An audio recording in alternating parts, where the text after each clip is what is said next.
Don't I know you, sir? Don't believe so. I haven't been here in many years. Name's Silas Greaves. Silas Greaves? The bounty hunter?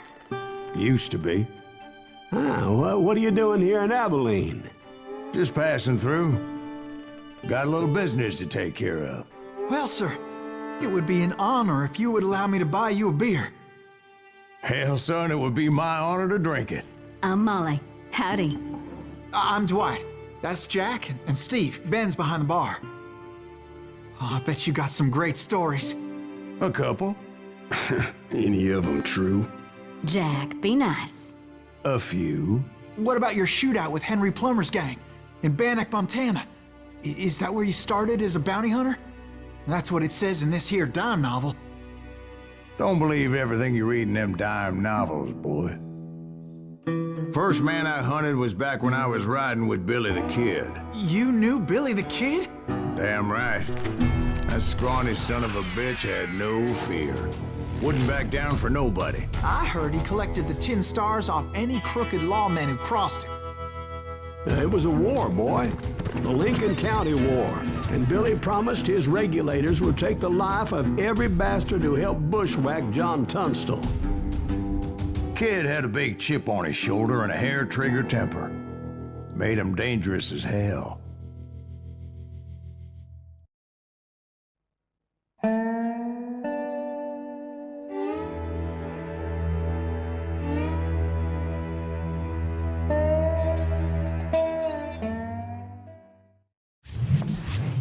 It was about 30 years ago.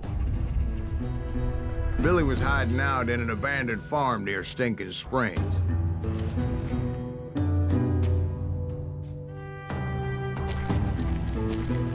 I threw in with the kid because the man I had sworn vengeance on was riding with Billy's enemies. But before I tell you why I want that sumbitch dead, let me tell you what happened that day. I was heading back to the hideout when suddenly I had this funny feeling. Funny, haha? No, Steve. The other kind of funny.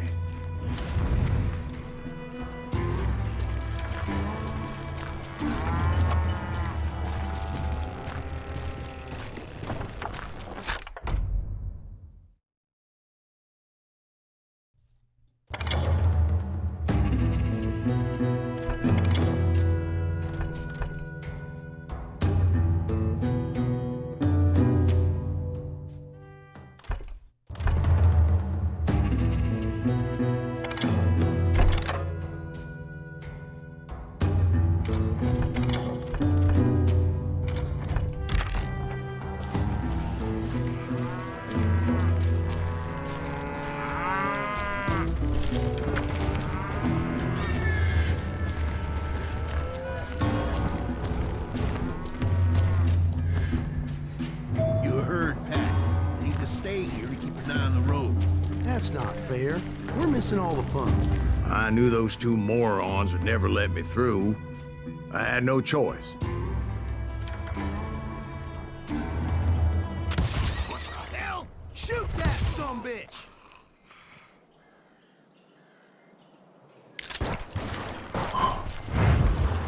Was it Pat Garrett's posse?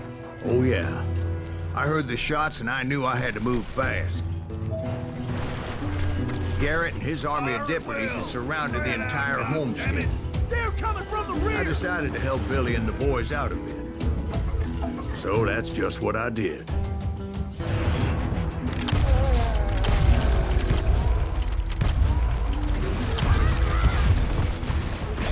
There's one behind us! Stay on it! Cover fire!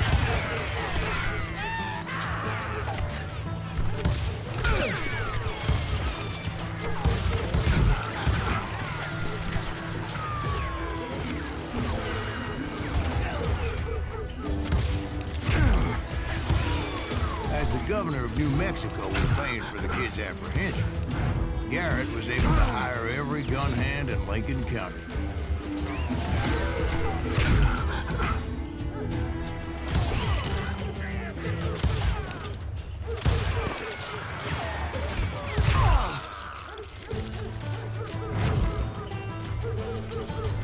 Time to die!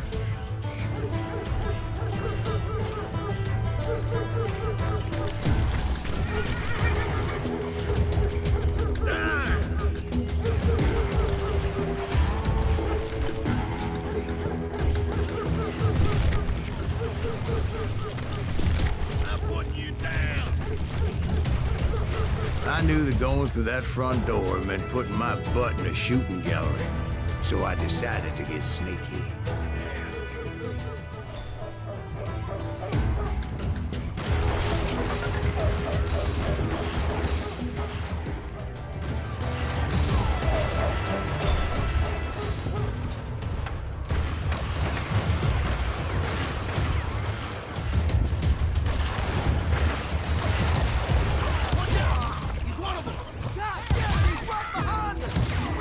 Garrett's men were running around like a bunch of chickens with their heads cut off. These some bitches running. Let's do this. Still, one of them reached the water tower. Not a bad idea. It would be a turkey shoot from up there. See? You think you can kill me too?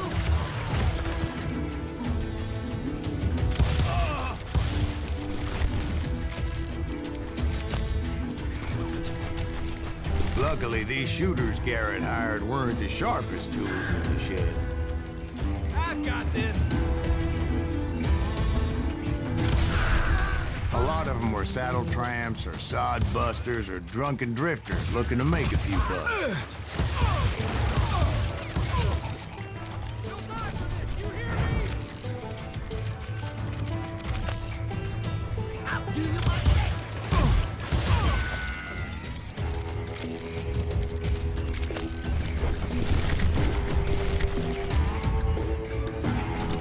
Then, I heard a friendly voice yelling at me from the window. Back door! We'll cover you! Try aiming, you idiots. Truth be told, things weren't much better behind the house.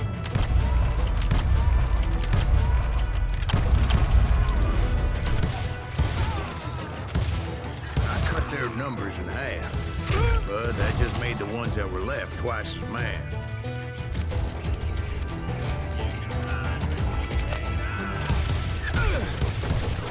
They made up for their lack of skill with a seemingly endless supply of ammo.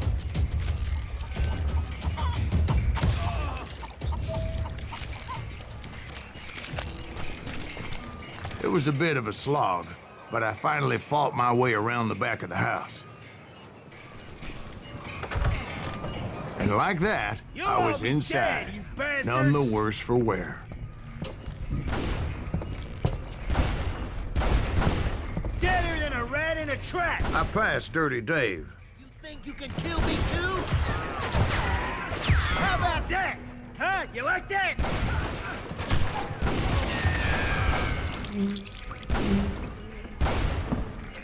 And upstairs, I found Billy and Charlie Baldry.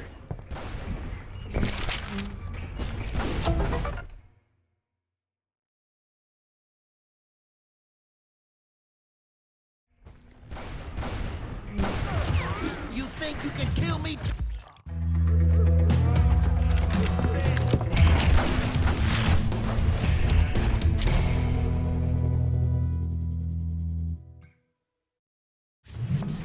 Billy looked at me and said, "About time, amigo. Grab a gun and get to the window." Wait, so you were friends with Billy the Kid? Yeah, sort of. Where'd he come from? Anyway, we were surrounded by dozens of deputized shooters who wanted to do us harm. Too damn close. Billy's worth $500. I can keep this up all day. I think I got it. Where the hell, Gary?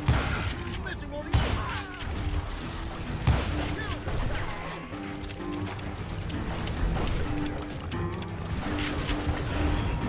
I'm telling you, Garrett's men were dropping like flies, but they just kept on coming. What are you, yellow?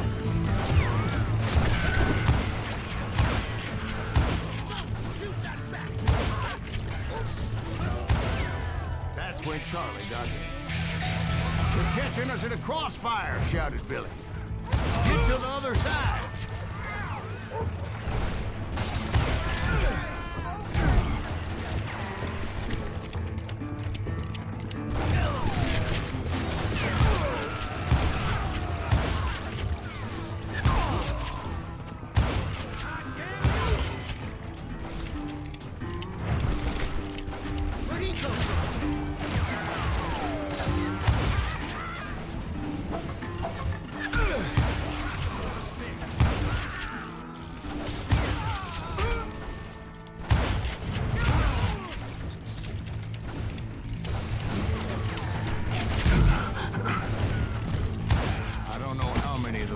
cocksuckers I personally put down, but it was pretty clear, even to Billy, that maybe discretion was the better part of valor.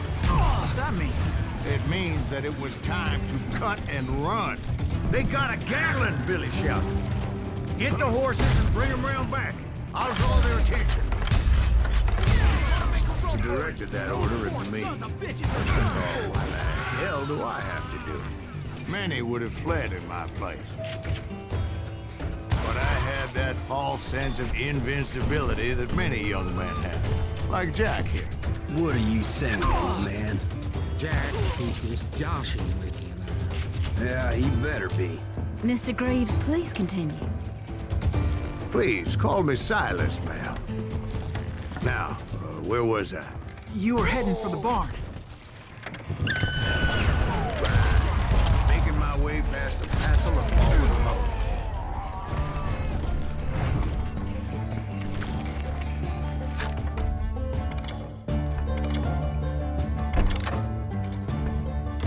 Sounds like Garrett hired a whole regiment of hired guns.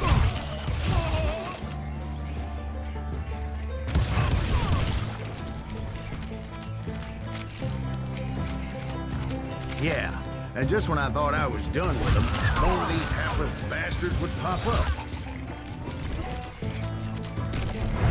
Finally, I had the stables within my reach.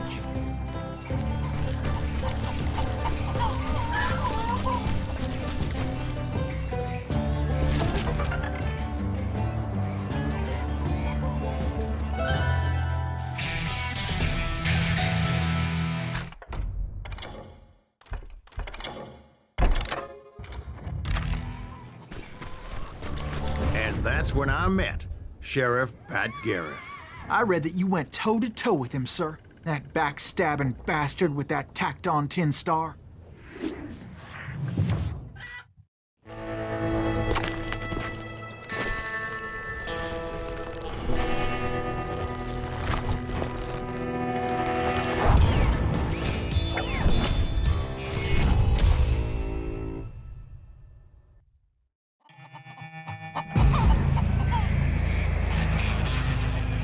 You challenged him to a showdown.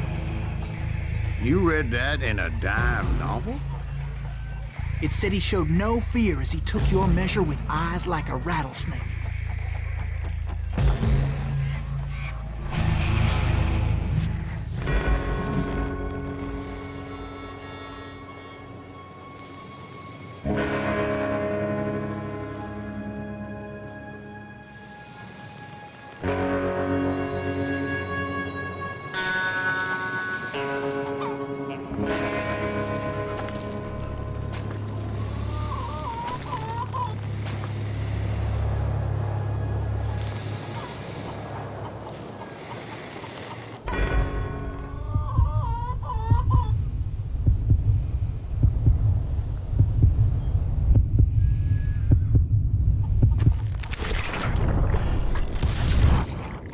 Killed him in a fair fight.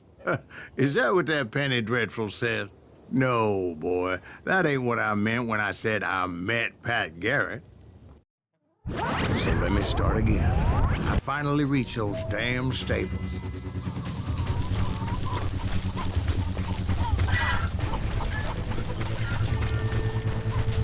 I stepped inside, and last thing I heard was Garrett's voice. That's not Billy. And go on, how did it end? And, boy, that was just the beginning.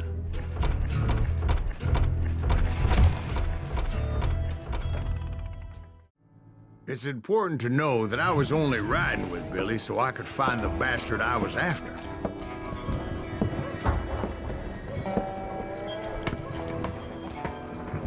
He was with John Kinney's gang. And they were sworn enemies of Billy's regulators. Why were you after him? I owed that son of a bitch a bullet for what he had done to me and mine. Instead, all I got for myself was a goddamn death sentence. Luckily, it was right around then that I heard Billy make his move. He shot Jim Bell and a few other guards as he made his getaway. Later, they wrote that some lady friend planted a pistol for him in the privy. What the papers didn't say is that Billy helped me escape, too.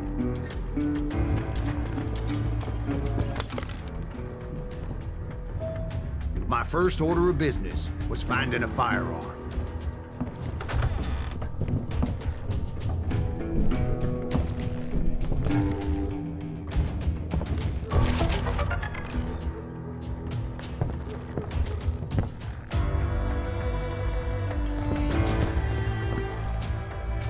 Luckily, I located Deputy Bob Ollinger's mean-ass shotgun.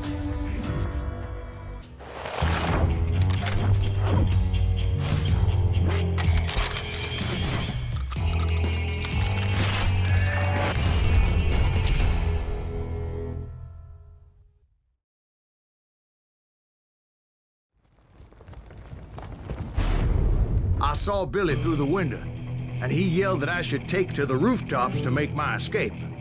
So I did. Anybody see Billy? Son of a bitch shot Jim down! The kid's escape raised a huge ruckus. Hell yeah. That scattergun was like a double-barreled howitzer. It could blow a man clear off his feet. You hardly had to aim the damn thing. Guards were everywhere looking for him. I had to jump from roof to roof like a damn alley cat. I followed the planks where I could, but some of that wood was slippery as hell. The whole town was up in arms. And suddenly, I was a fugitive. So that bastard you were after, what did he do? He did me and my family a grievous harm. But I knew if I was ever gonna find him, I would need to get my ever-loving ass out of there. I tried to be stealthy and sneak my way past. This town doesn't have a moment's peace.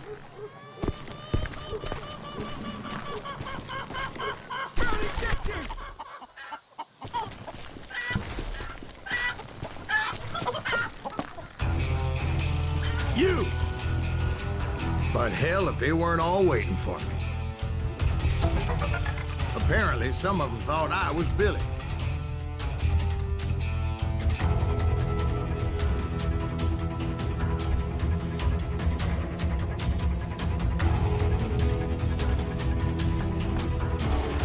You hooligans can go to hell. We can take him!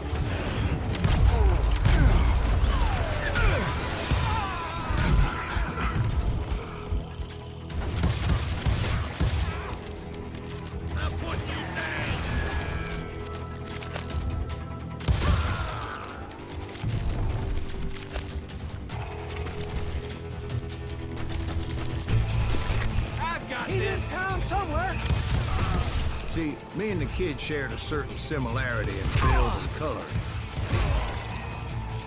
I was just glad I had Deputy Bob's mean-ass shotgun. I don't get paid enough for this!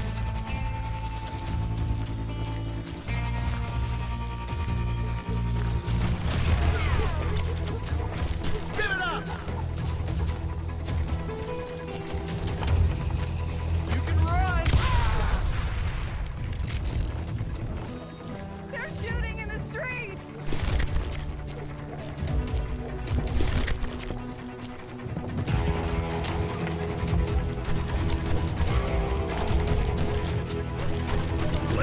Get your headstone!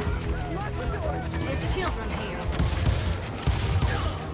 So much lead was whizzing by my head, it was like everyone in Lincoln wanted to put me in the ground. I knew I needed to find a horse. Though I never did have a great fondness for those four-legged grass eaters. Smelly, sweaty, ungrateful beasts. We prize them too high, if you ask me.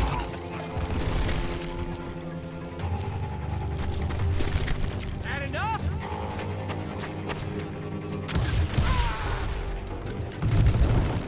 Hey, I'm flanking! Surrender yourself!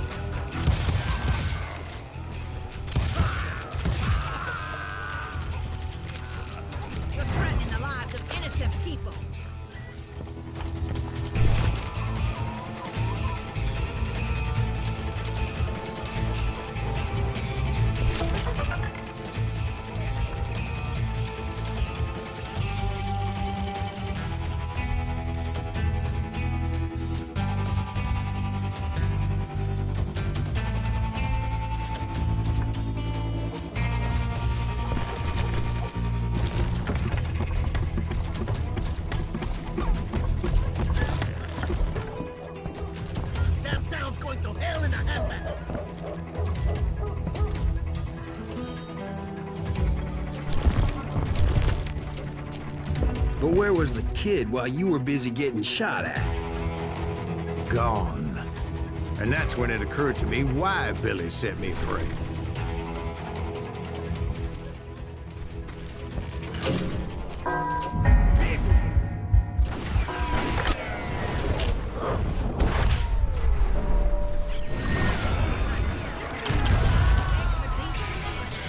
So I could be a hapless decoy and draw attention while he snuck out of town.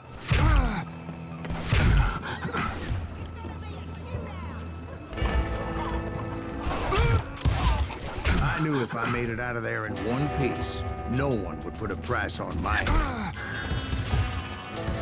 Because everybody in Lincoln would be dead?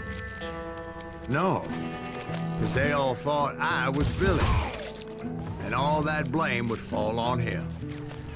He was already a mean son of a bitch, but he was doubly pissed that I stole his mean-ass shotgun. Anyway, it was me or them, and the only way forward led me straight to perdition.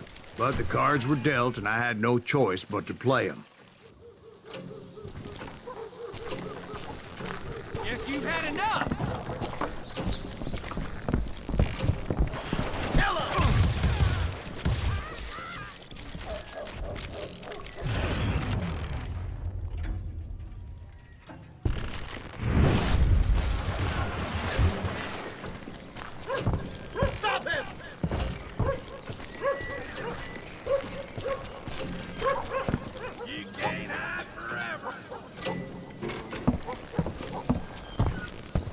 Don't let him get away!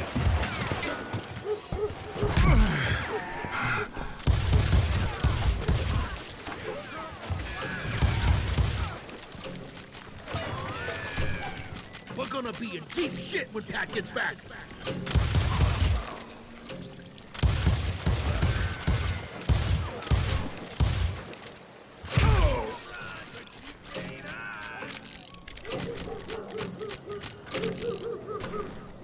You're done.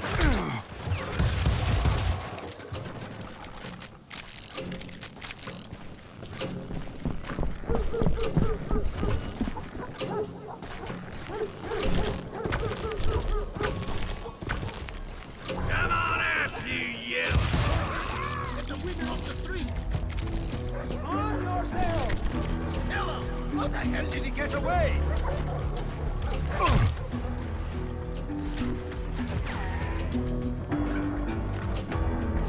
We can take him! He's hurt now! Stop him!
guess Billy saved your ass, taking out Bob Ollinger the way he did. Billy didn't kill Bob.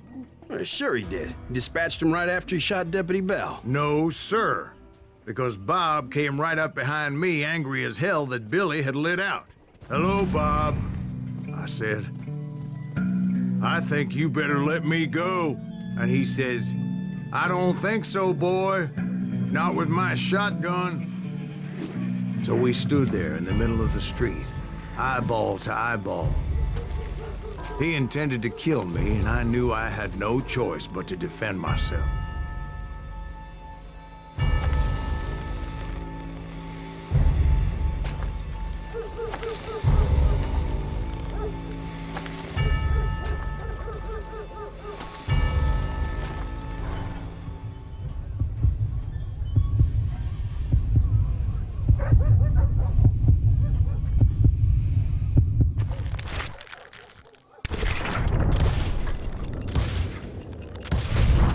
I killed him in a fair fight.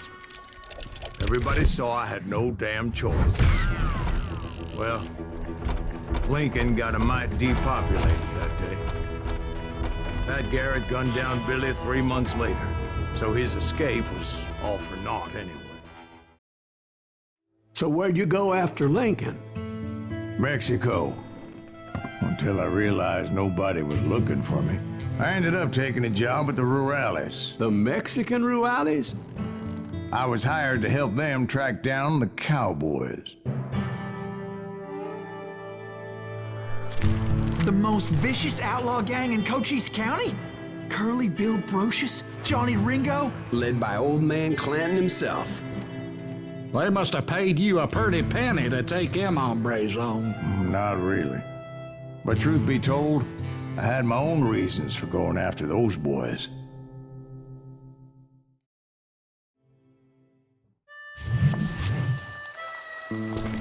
So was the bastard you were after now riding with the cowboys? Roscoe Bob Bryant was his name. Oh. But no, this time it was a different bastard I was after. The aforementioned Mr. Ringo. And yes, he was working for old man Clanton. Hey, fucking run!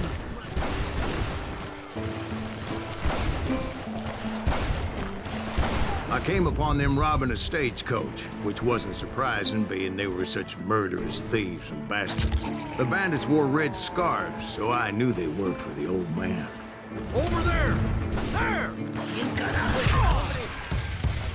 I did my best to help those poor passengers.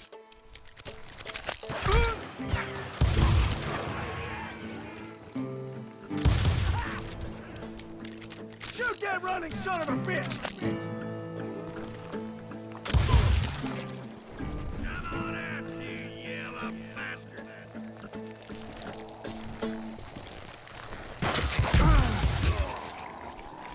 Moments later, the attackers were dead, and I checked the stagecoach to see how many passengers were still breathing. None. It was then I wondered if the rocks weren't hiding more bandits. Was that all of them? Or did I just hit the rear guard? I quickly got my answer. They attacked from on high like Apaches often did. They would appear in great numbers from above and rain down lead on their hapless enemies' heads, making use of the high ground and whatever else they had. Yep, the Apaches always appeared out of nowhere, and there never seemed to be an end to them. Hold on. Were you attacked by Apaches? What happened to the cowboys? Did I say they were Apaches? I said Clanton's cowboys attacked me Apache style. I was in a pitched battle, but I was holding my own against an overwhelming enemy force.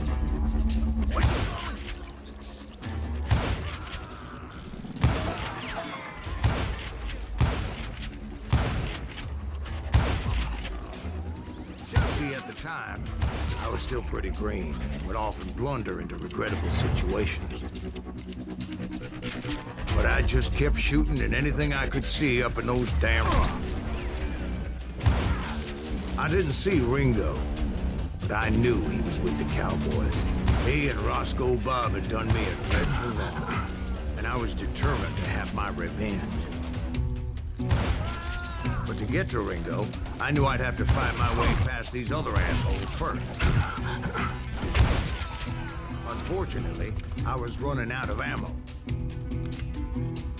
Another perfect example of my relative inexperience as a hunter of men.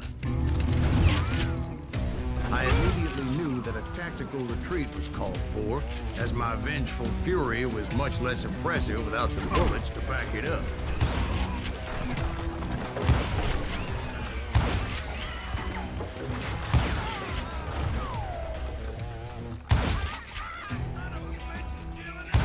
Finally, they managed to corner me. Trapped as I was, the odds of my survival seemed pretty slim.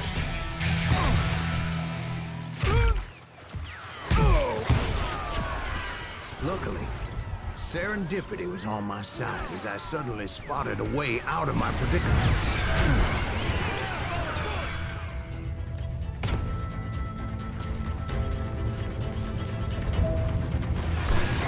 I ran ahead as if the devil himself was after me. Bullets were whizzing by my ears, but I wasn't about to roll over and die. I just kept running like there was no tomorrow. Because there wouldn't be if Clanton and his men caught up with me.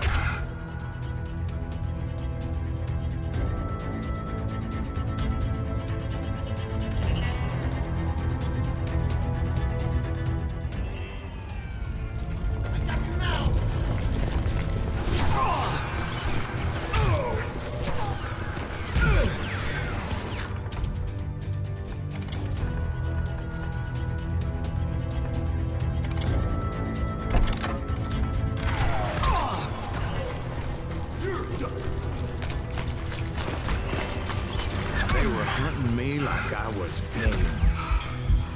And I swear to God, that's how I felt. Nowhere to run. I just kept running, not knowing where the hell I was going.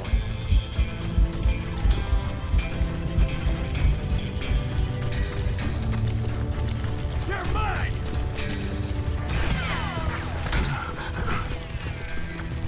And that's when something miraculous happened. Like manna from heaven, I found the desiccated remains of what looked like an Apache warrior. The old weapon next to him supplied me with some much-needed ammunition.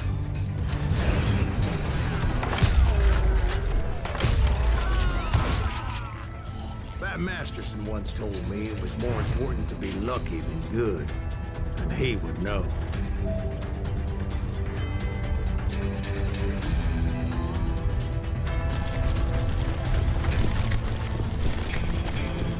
And imagine my surprise when I found a fistful of dynamite to go along with that ammo.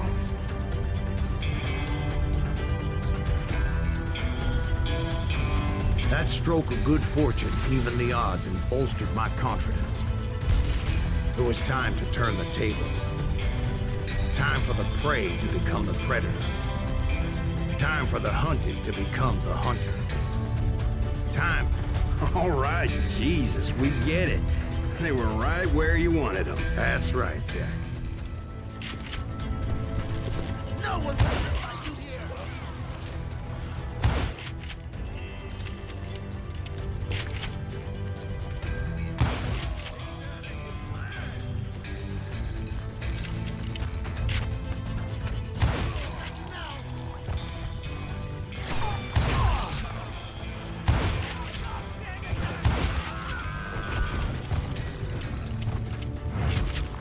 I came at them like a wildcat.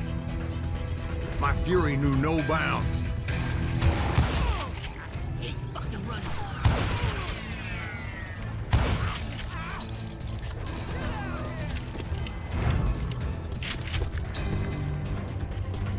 You can't outrun a bullet!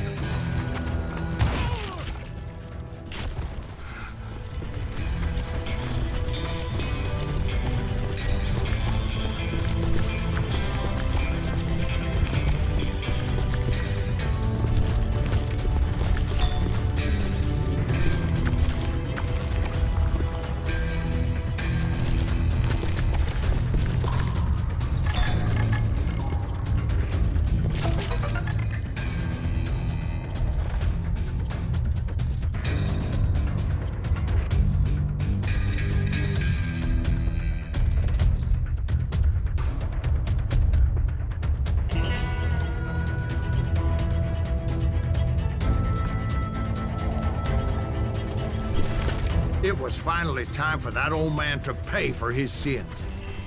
You yellow bastard!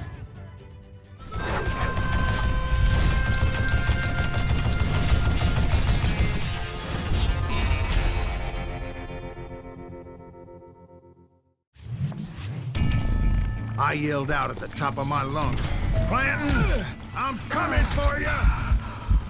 A little stealth might have made more sense, to be perfectly honest. Because that old fool had a Gatling gun and enough bullets to last him till kingdom come. But I knew I could not let that deter me. Not if I was to find and kill Ringo. I needed to get that old man off that gun.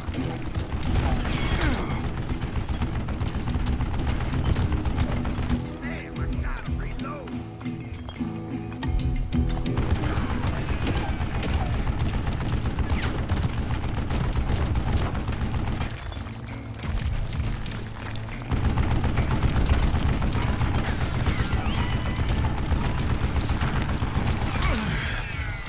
Wait, goddamn fuck.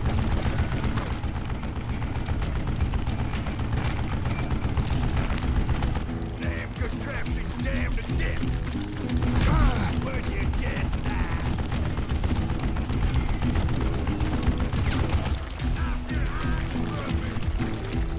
Most everyone thought it was the Ruales who had come up against him in Guadalupe Canyon, but it was just me. Look at you, you yellow belly hiding sapsucker!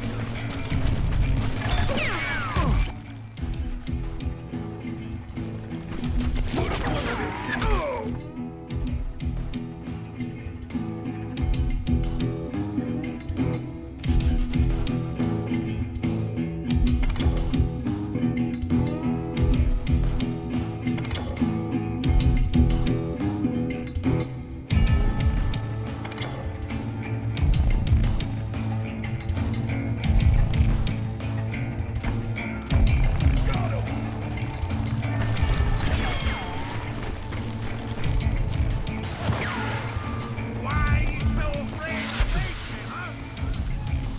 Run!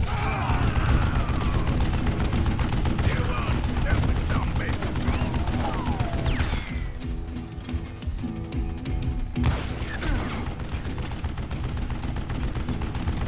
What I ever do to you?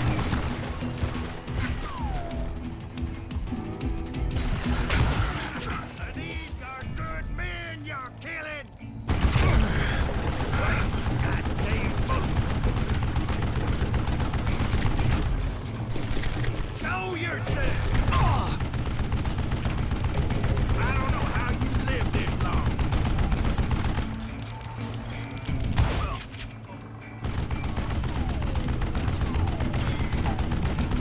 Would you just die?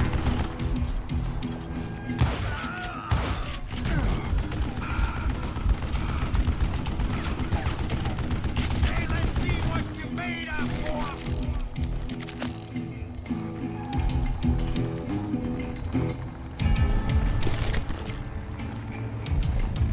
Come on, stupid zombie!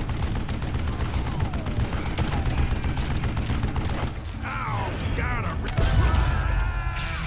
Apparently, one of the cowboys made it out of there alive and told Ike and Billy Clanton that it wasn't a Mexican who took their father's life that day. They just assumed it was one of the Earps, and that little misunderstanding eventually led to that legendary gunfight at the OK Corral.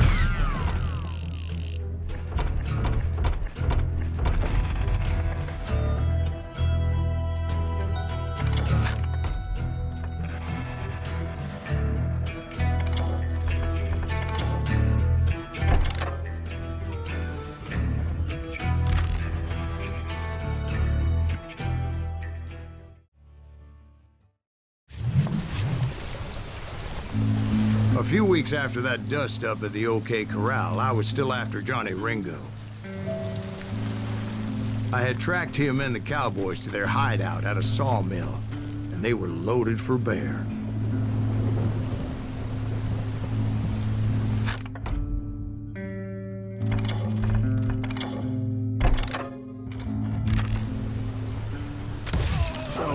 What exactly did Johnny Ringo do to piss you off? Well, him and that other bastard. Roscoe Bob Bright? Yep. They both deserve to die, and I promise I'll tell you why. But first I need to tell you about the Cowboys' new boss, Curly Bill Brocious. Herb's coming! Get ready, boys.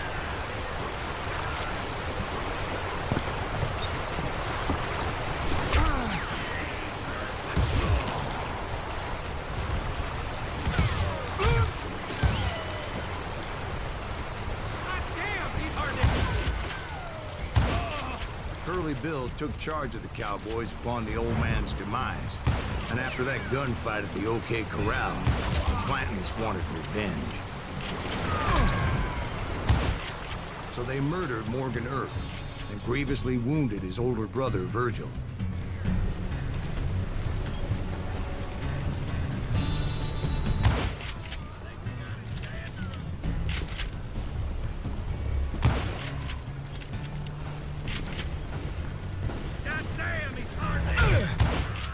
Wyatt and Doc went on what became known as the Vendetta Ride, hunting those outlaws down. So when I showed up, that's who they thought I was. Cut him down!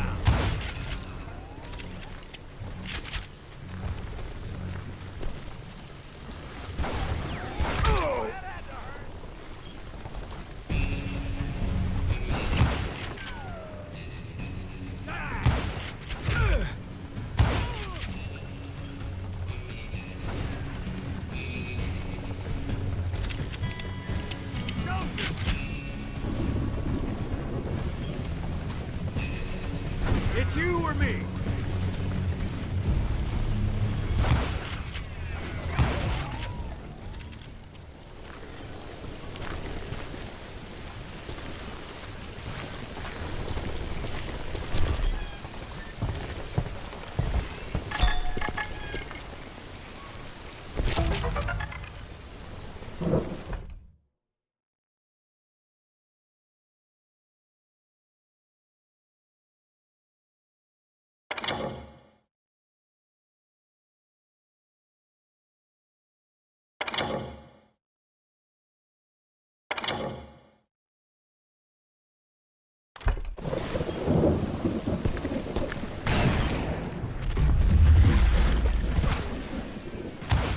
There were killers around every corner, all wearing red bandanas. That's how the Cowboys identified each other. And I was beginning to wish I had one myself.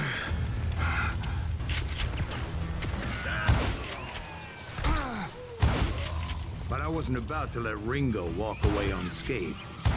And that's what drove me forward.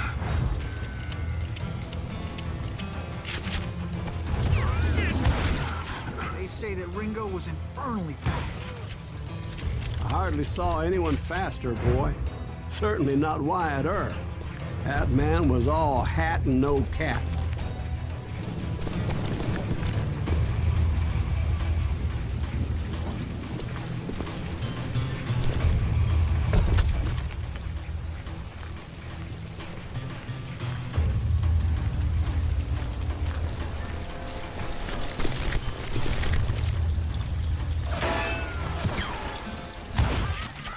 Wasn't much of a match for him. Doc Holliday might have taken. That lunger should have kept his nose out of it. They never charged anyone for the murder of Morgan Earp. But everybody knew that Curly shot him in the back. That was common knowledge. Yeah, maybe so. But Ringo had nothing to do with it. He was just being loyal to a friend. Is that what you call it? Being loyal? Well, to get to that loyal friend, I had to pass by some buzzsaws as big as a man.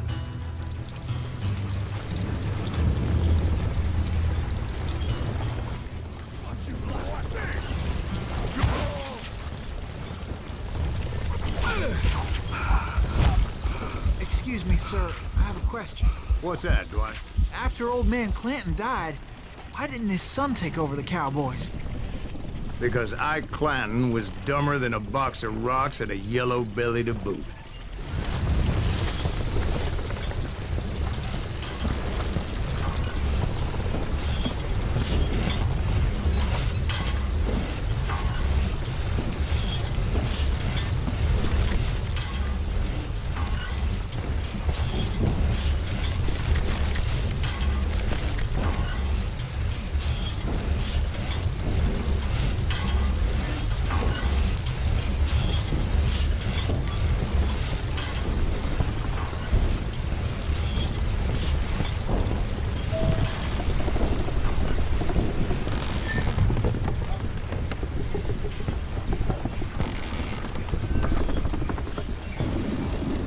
Now, where was I? Taking down the entire cowboy gang single-handed. Indeed I was, Jack.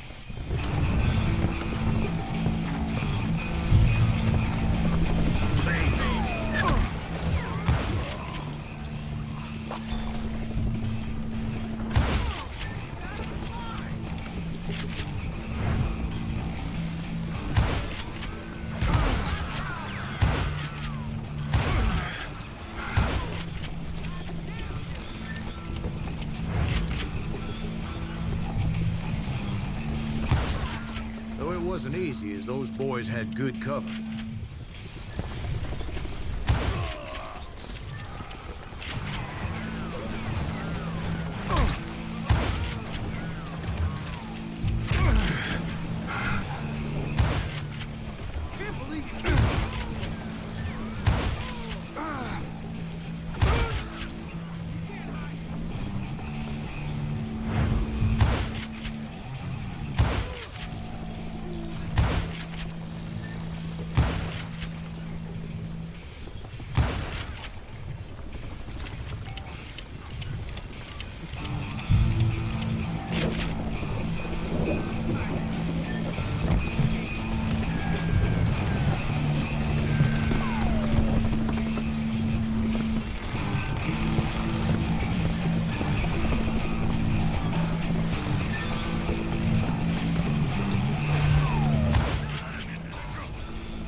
Carts everywhere, piles of lumber, and God knows what else for people to hide behind.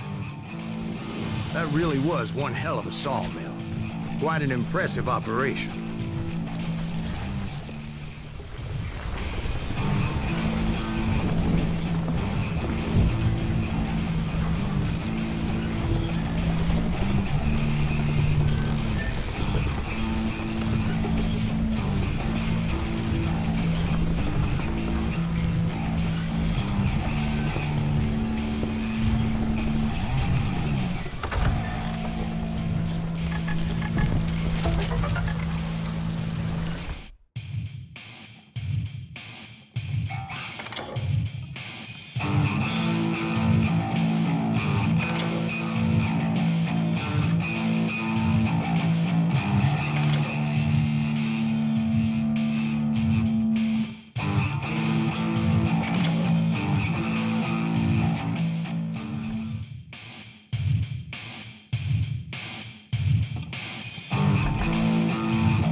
And where was Curly Bill? Did you see him? I'm about to get to that, Ben. Patience.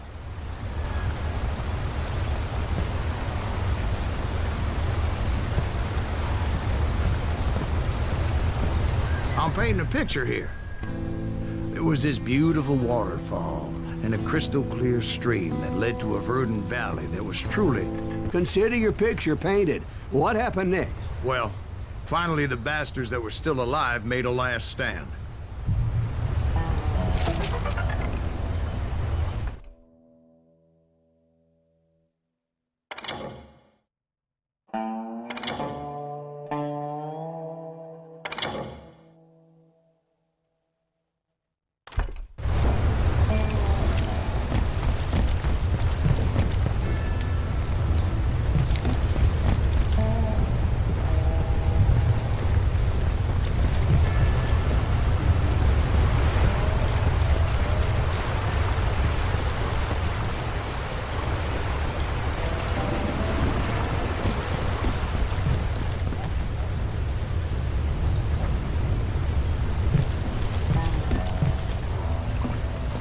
Curly Bill, Johnny Ringo, and his compadres took off into the lumber yard, and I followed after.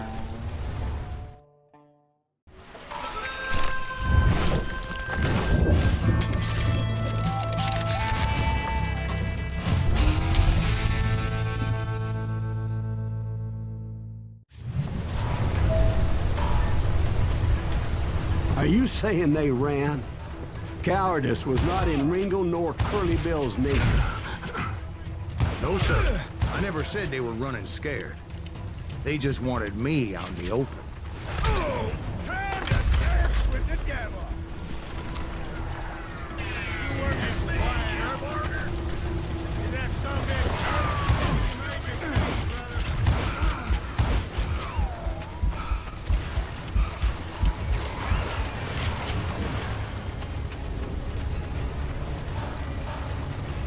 No one.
Brocious gave me no choice but to take his life.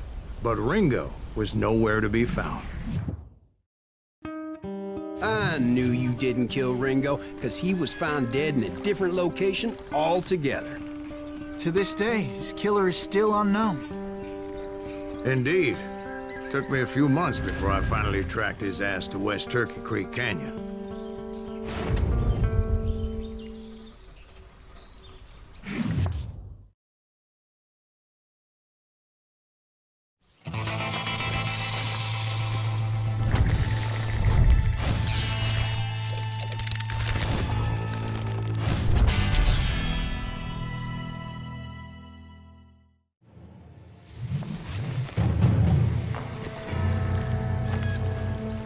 That's incredible, sir. I always thought that Doc Holliday was the one that killed him.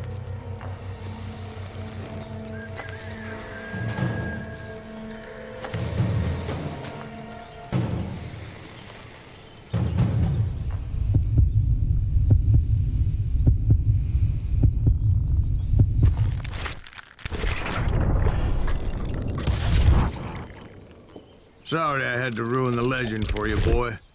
But the legend ain't always true. Doc Holliday had nothing to do with the death of Johnny Ringo.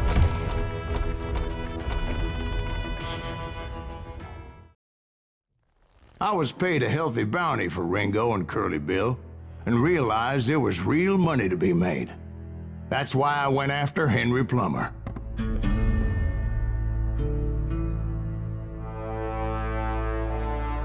Wasn't he the sheriff who augmented his income by shaking down miners and robbing gold shipments? That's the one. Oh, yeah, I remember him. He ran that gang of thieving outlaws called the Innocents. So it's true that you went toe-to-toe with him? Indeed I did, son. Indeed I did.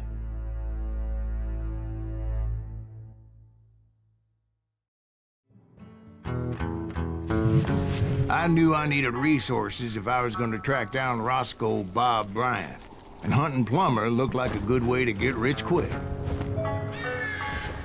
As the local vigilantes exposed him as the leader of the bandits, and put a generous price on his head. Plummer rallied his gang to plunder one last gold mine before making their escape, and that's where I thought I'd find him.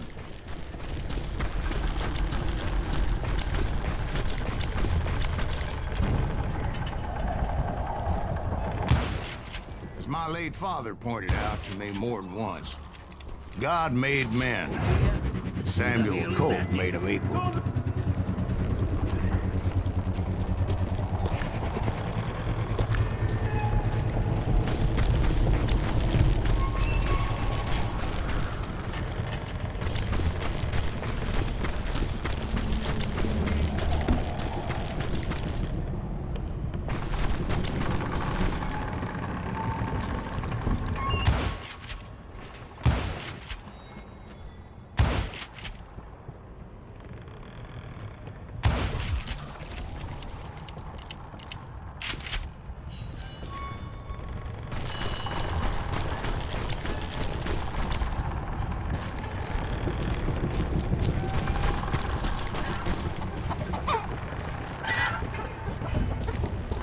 I knew that dynamite wasn't mine, so I decided the polite thing would be to return it.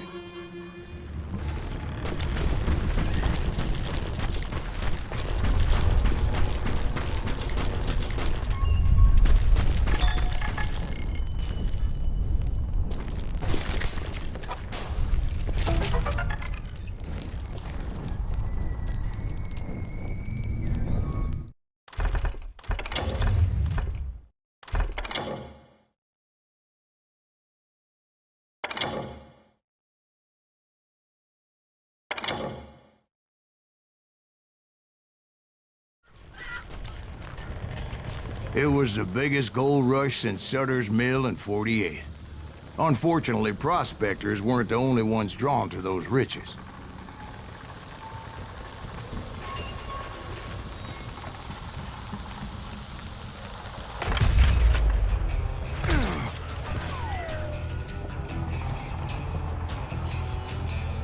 You can't beat the innocents. There were thieves and killers, robbing travelers, and hijacking gold ships. Like those that ran with Plummer. Some were just regular folks I knew from town, drawn by greed and easy pickings.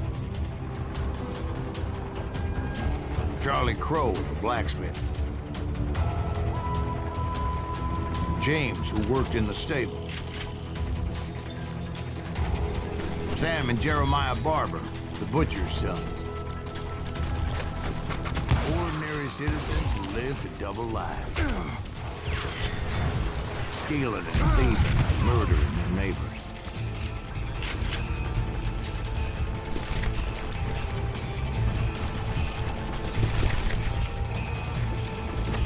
Plummer wants that asshole dead.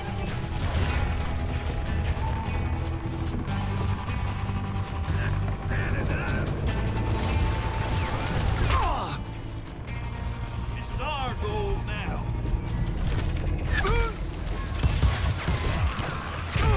Of course, the rest were veterans of the Civil War. Stone-cold killers trained on the bloody fields of Shiloh and Antietam. Plummer had a lot of men on his payroll. A hell of a lot. That son of a bitch pretended to protect the public with one hand while stealing them blind with the other. He set up a defensive perimeter which I had no idea how to breach.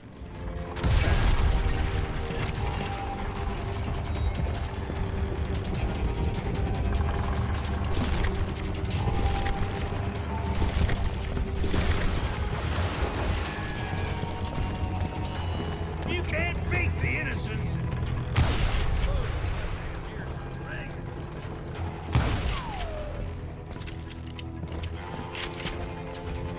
Do you know who we are? Dangerous, desperate individuals. I was outnumbered and in way over my head, but I was too damn stubborn and stupid to realize it. They must have thought I was tough. Or had some kind of death wish, seeing as there were barrels of gunpowder everywhere.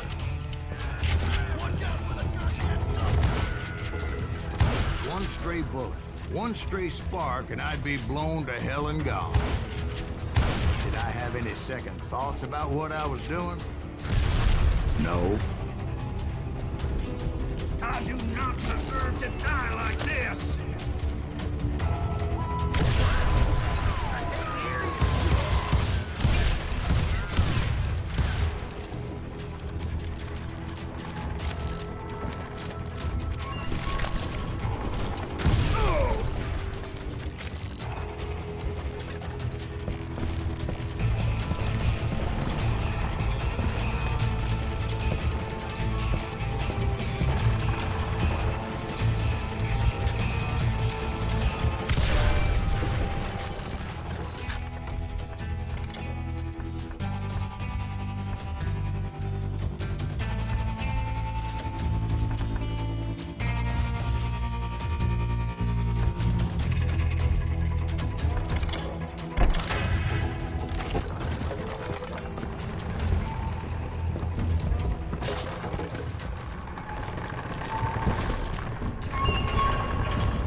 I finally made it past and headed on to meet my destiny.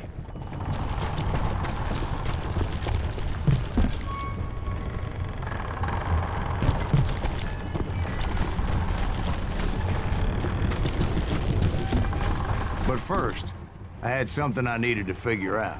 I had a few ideas on how to get into that mine, but once I made my decision, I knew there was no turning back. So my first thought was to enter the nearest mine portal. I saw an entrance. Made sense. It was the quickest way in, but that also made it more dangerous, as there would undoubtedly be enemy pickets posted along the way. Come on out, you yellow bastard.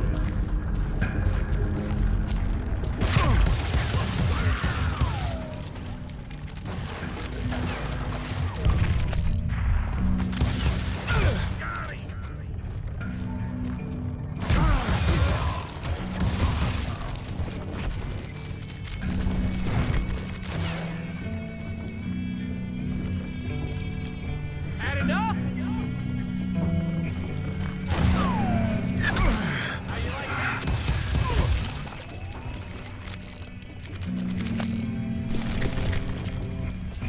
Besides, once you enter a mine like that, it's easy to get all turned around. And that confusing maze of corridors wouldn't even be the worst of it.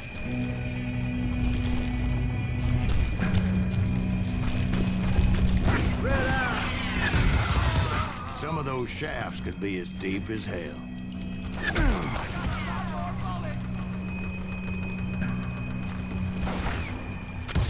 You won't get away with this!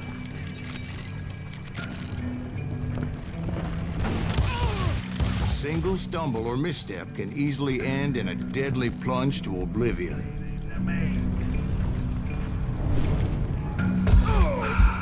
I will drop you down a mine shaft.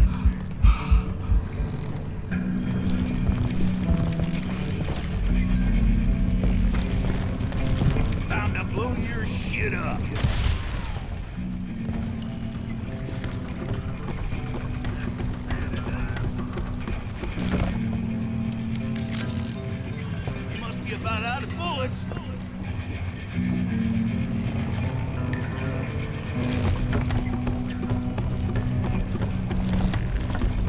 beefing me.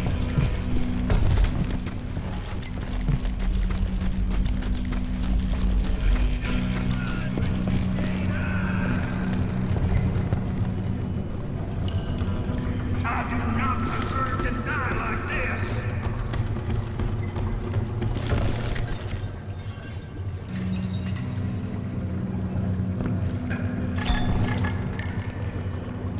I will run you down a mine shaft.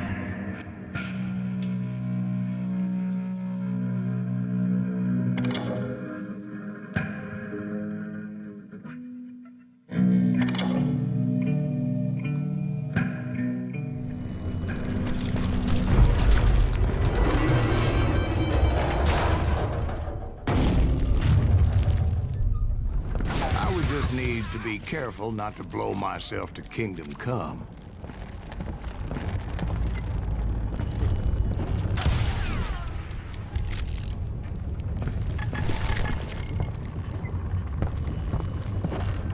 There he is! With all that gunpowder and dynamite everywhere, a body has to know what he's shooting at. That's you yellow bastard! Can't hear you!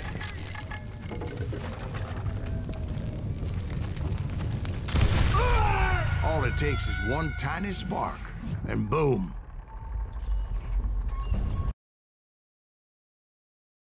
Take him! You must be about out of bullets.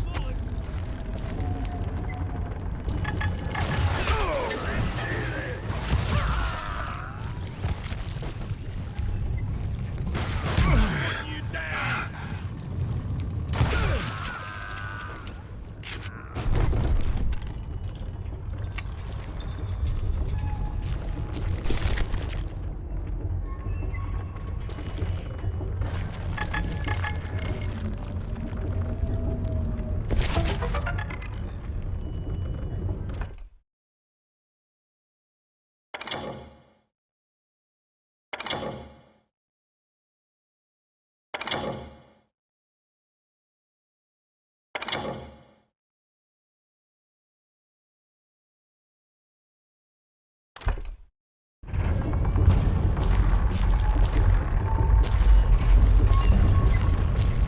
One wrong bullet could have turned that mine into a dad-blasted tube.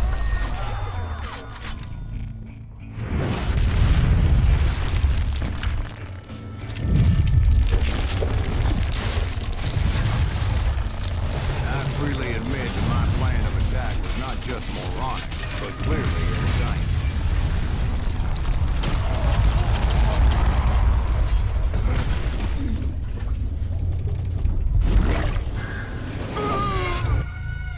It's a good thing that I abandoned that ridiculous plan before I even tried it. Instead, I spotted a ladder, a way into the mine from the opposite side.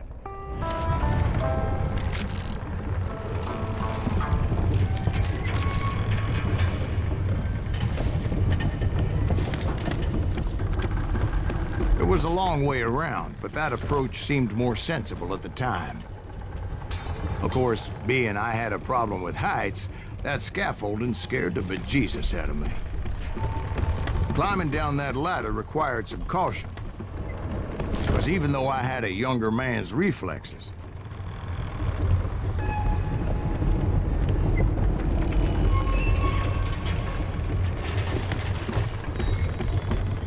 no man can dodge a damn bullet while climbing down a rickety ladder.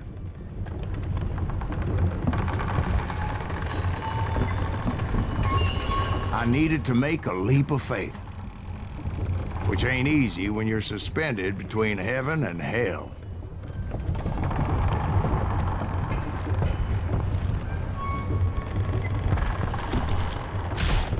I was determined not to give up, however.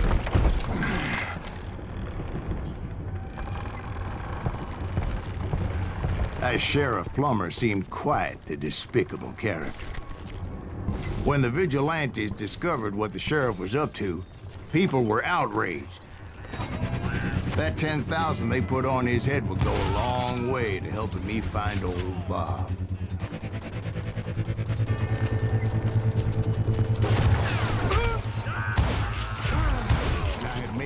mission to settle that score come hell or high water. A guy like this.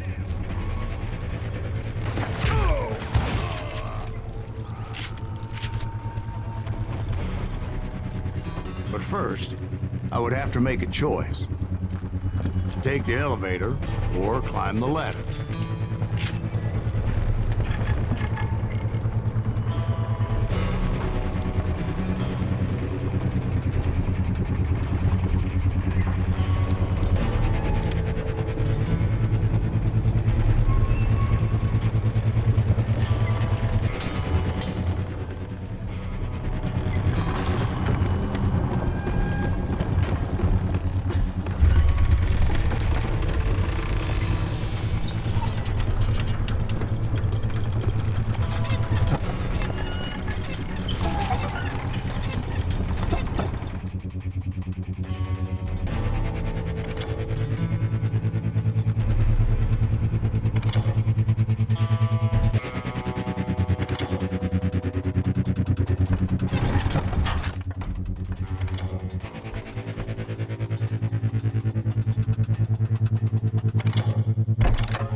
Plummer was a mad dog killer, and the people of Nevada City deserved better. Nevada City? Well, I thought Plummer met his maker in Bannock, Montana. Right. Well, he was a sheriff of both places at one time or another, but that's neither here nor there. The point was, taking him down would save a lot of lives, including my own.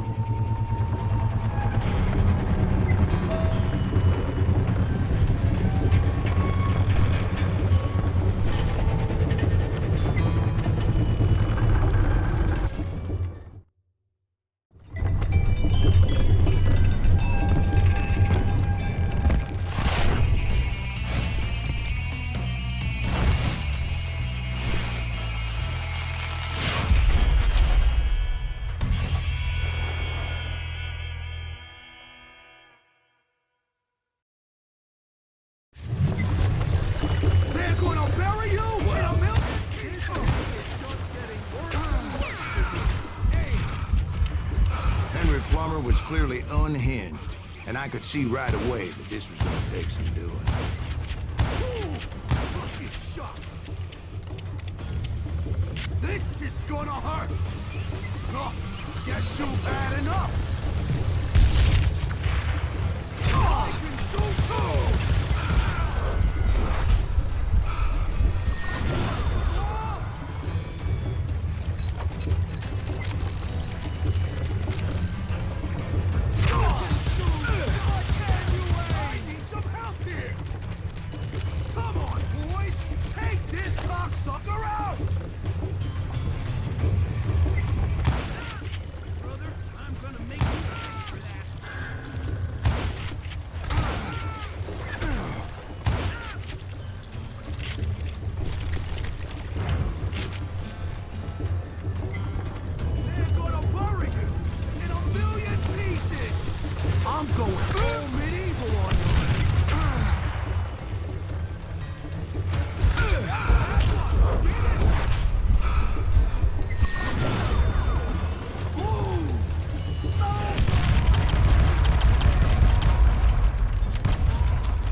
That's how Henry Plummer died. Him and his crew were worth their weight in gold. And now, I was officially a bounty hunter.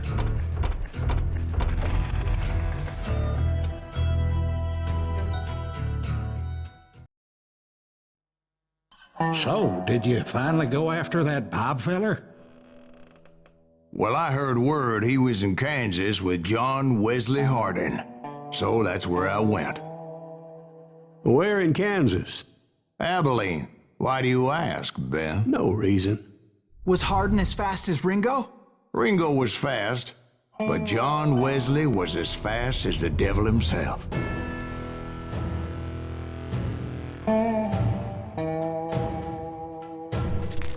Hell, he killed his first man at 15. From that day forward, he had a price on his head and wouldn't back down for nobody, not even Wild Bill Hickok himself.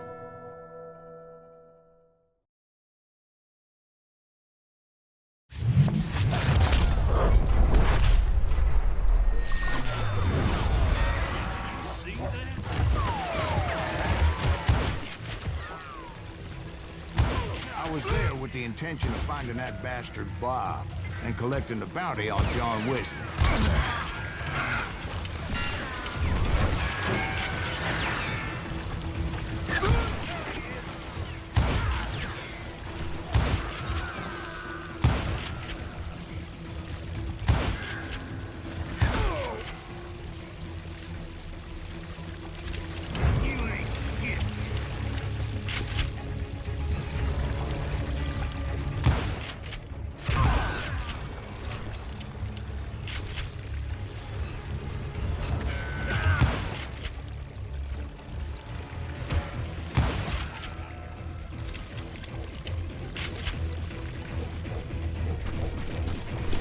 I thought the Texas Rangers got Hardin.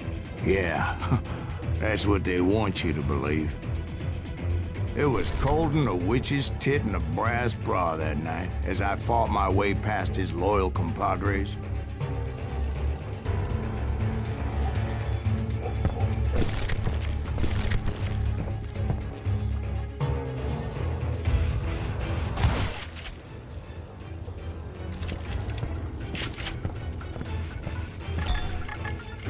To the very same saloon we're sitting in today.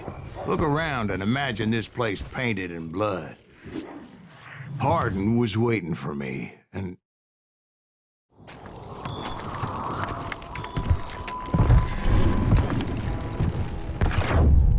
Wait, I'm jumping the gun here. Let me back up and give you some background on this sumbitch.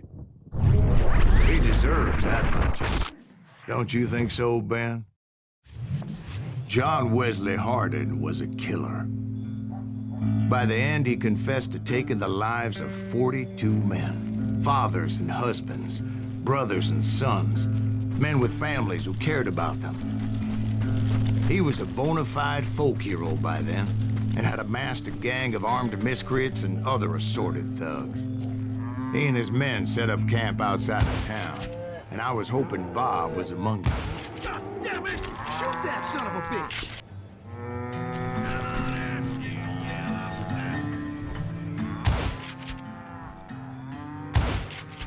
Shoot him! Shoot him!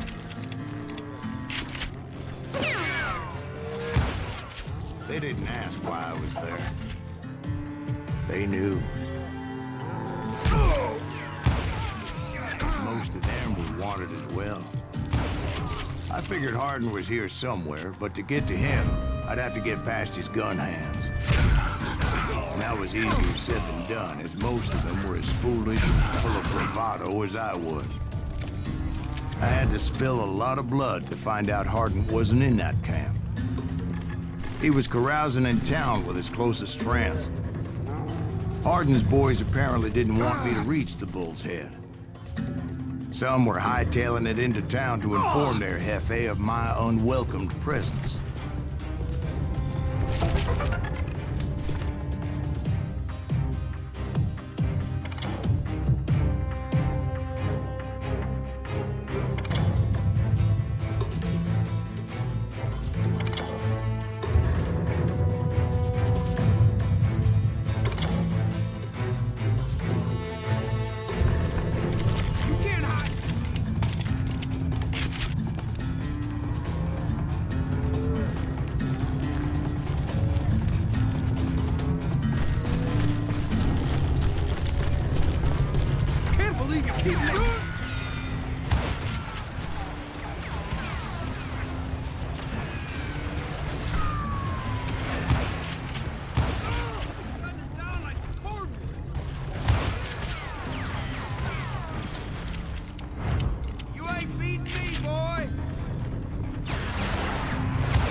Stop that sumbitch! Let the boys know we got another law dog.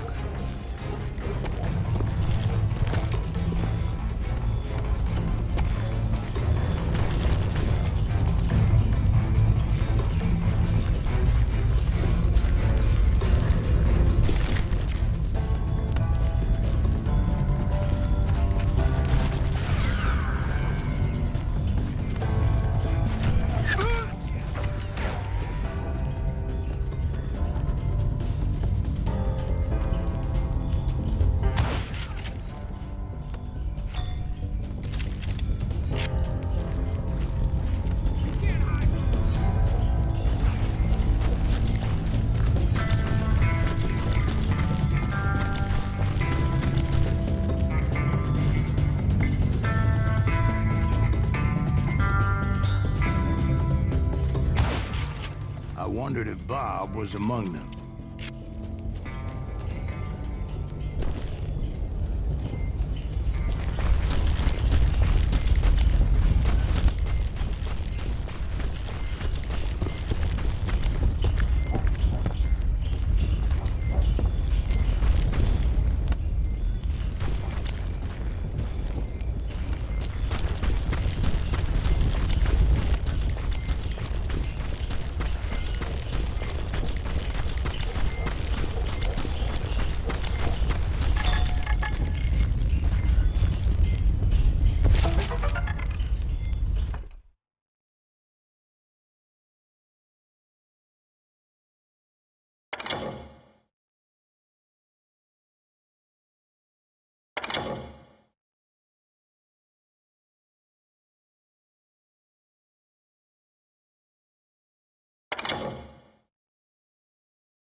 And I steeled myself for the fight ahead. For as good as I was, deep down I wondered if John Wesley wasn't just a little bit better.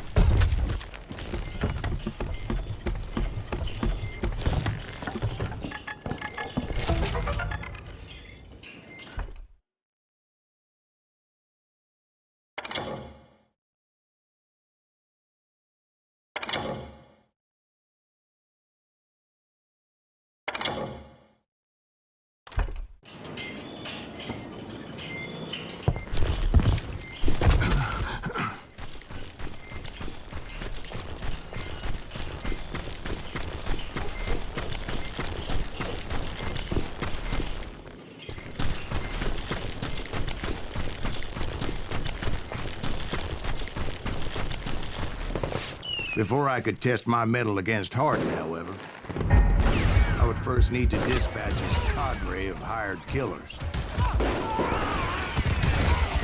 Most of these degenerates were beyond redemption, but John Wesley might have been a different story.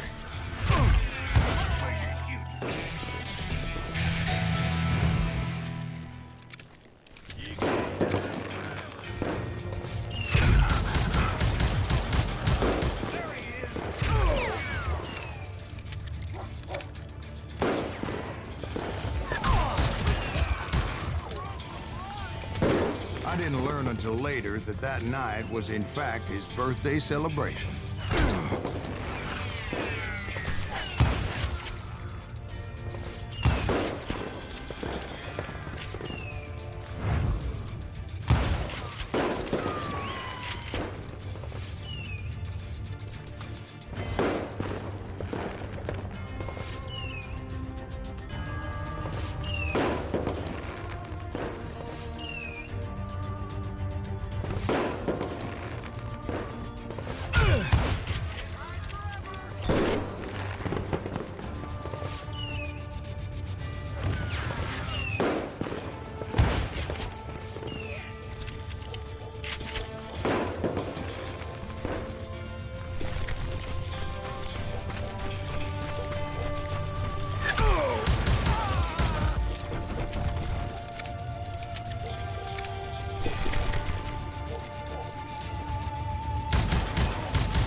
bastard!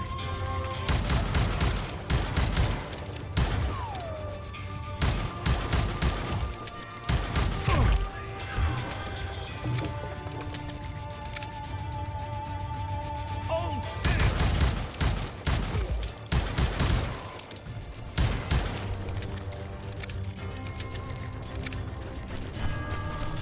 You think you can kill me?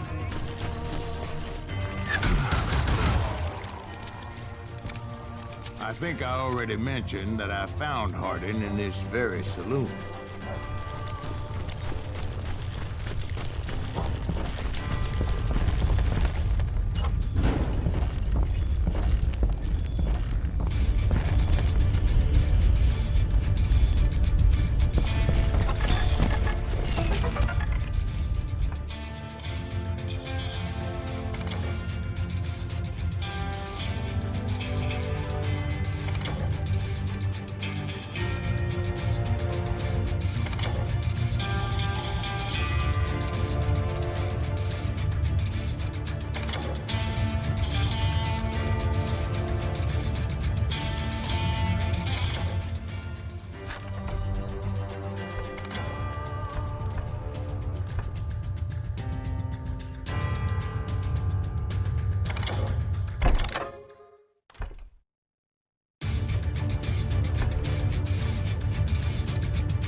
That's right!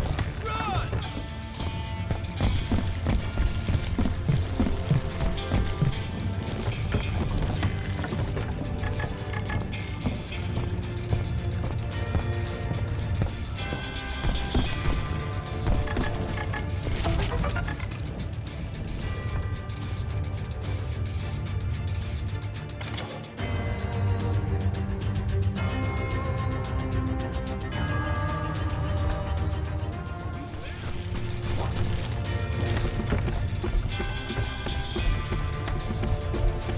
You can't hide from me!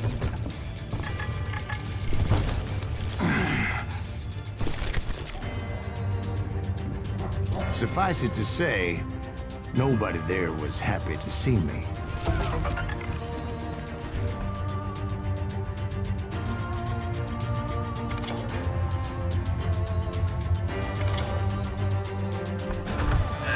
I think he's scared!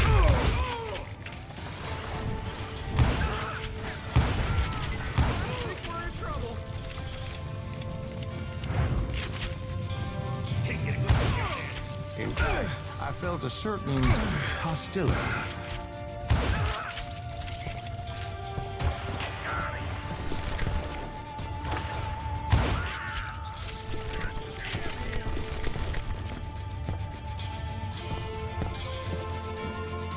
You know you can't.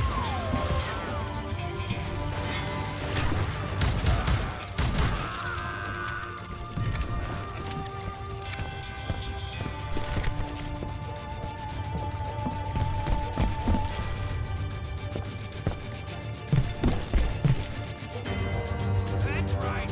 Run!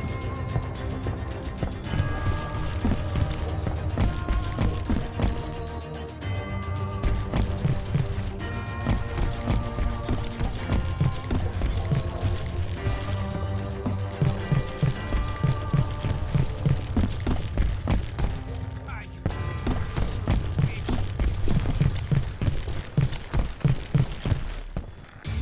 Time to fill you full of lead. I was disappointed that neither Bob nor John Wesley were among the dead. But that was short-lived, as a moment later I was facing down the fastest gun in the West.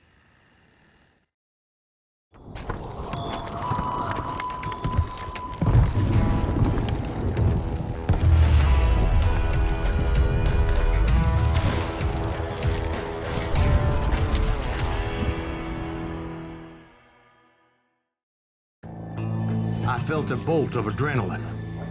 Or maybe that was fear. He was well known for his tricks, and I knew I'd need my own if I was ever to defeat him.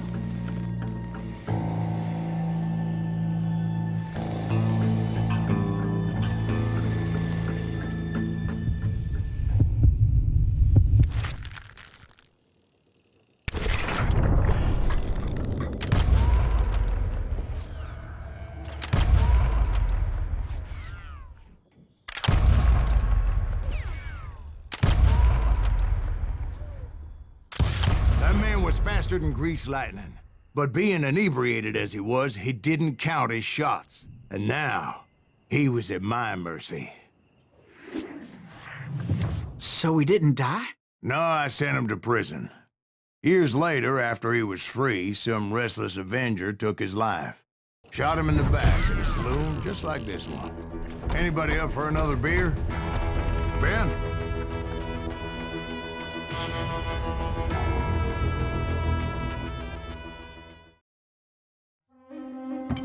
Thank you, darling. Yeah, some say revenge is a dish best served cold. So whatever happened to that Bob guy you were after? Personally, I'd like to hear some of your other adventures. Like, I don't know, did you ever go toe-to-toe with a red man?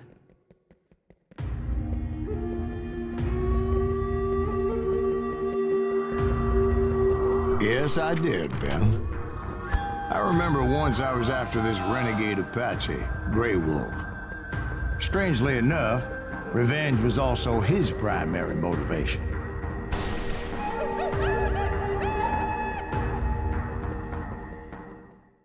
A bounty was put on Grey Wolf's head, and that's how I came to hunt him in the mountains.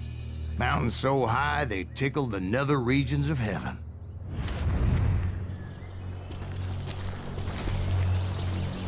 Grey Wolf was a Chiricahua Apache medicine man who had led a war party in revenge for a massacre against his people. The U.S. Army had attacked his tribe during his daughter's sacred sunrise ceremony, and the slaughter was unspeakable. I understood his anger, as there's nothing more traumatic than seeing those you love die in a cruel and painful death.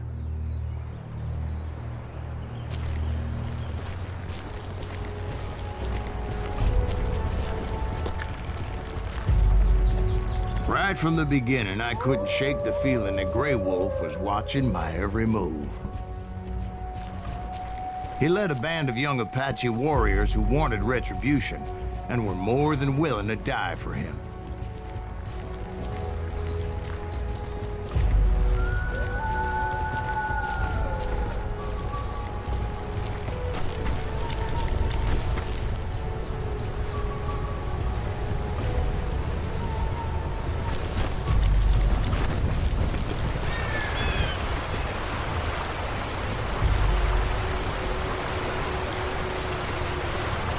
They saw me before I saw them.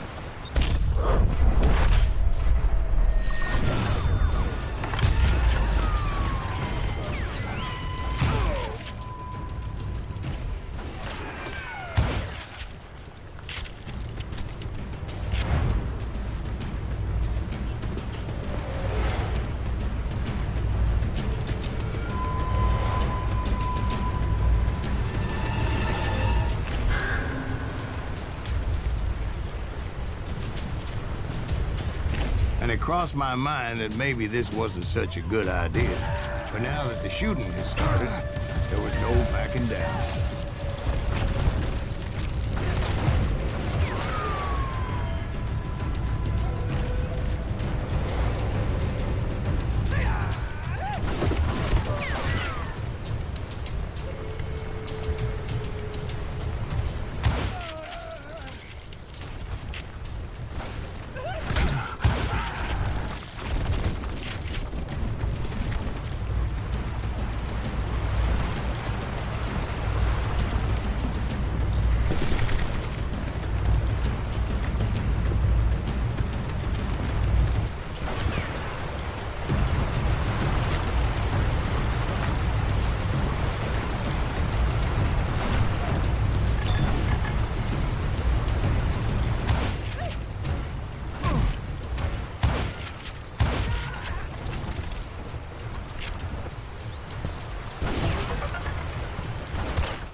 It was rugged country, the winter home of the Chiricahuas, and that's why they had retreated there.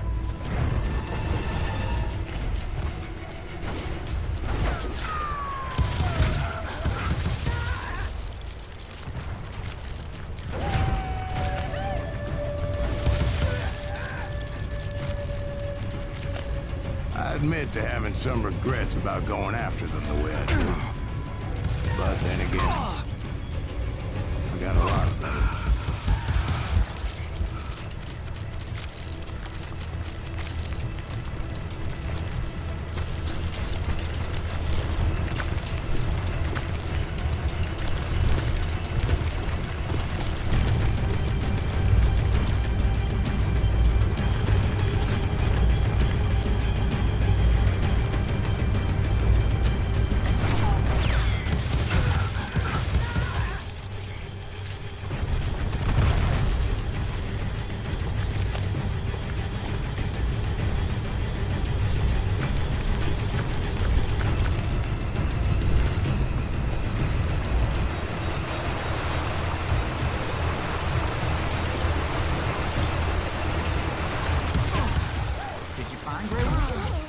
Not at that moment, but I did find the entrance to their hideout.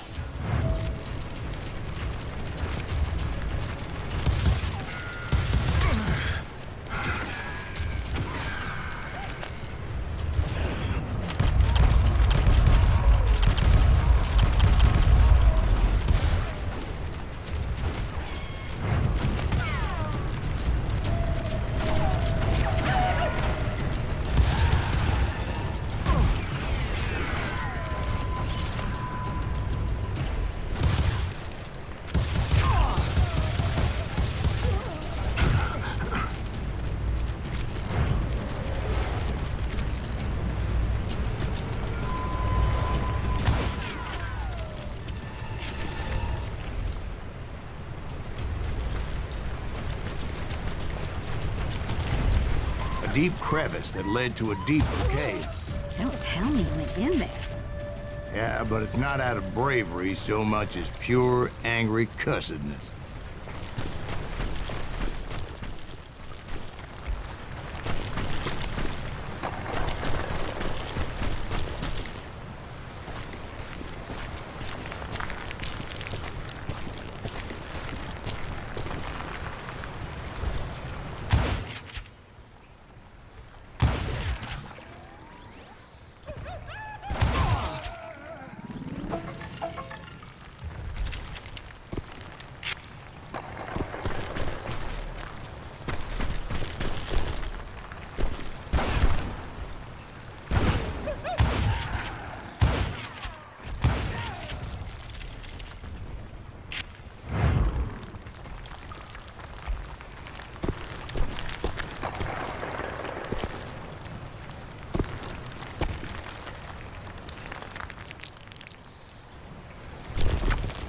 See, back then, I had a stubborn streak a mile wide, and I wasn't about to back down. So it was like pitch black in there? Actually, it was pretty well lit. They had torches on the wall.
His cave. Big as hell, Ben. Chiricahua had hid out there during the Indian Wars.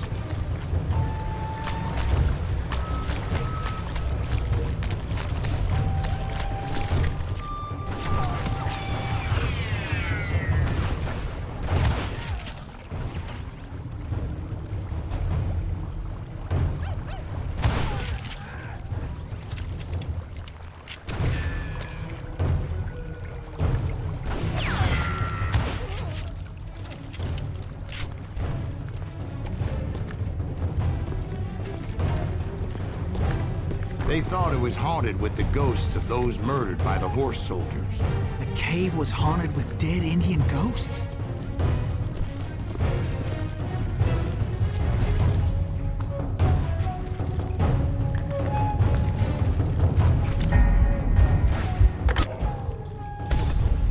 To be honest, I was more concerned with the live ones than the dead ones.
So much about it. A few years back, I was married to 2 Mescalero women.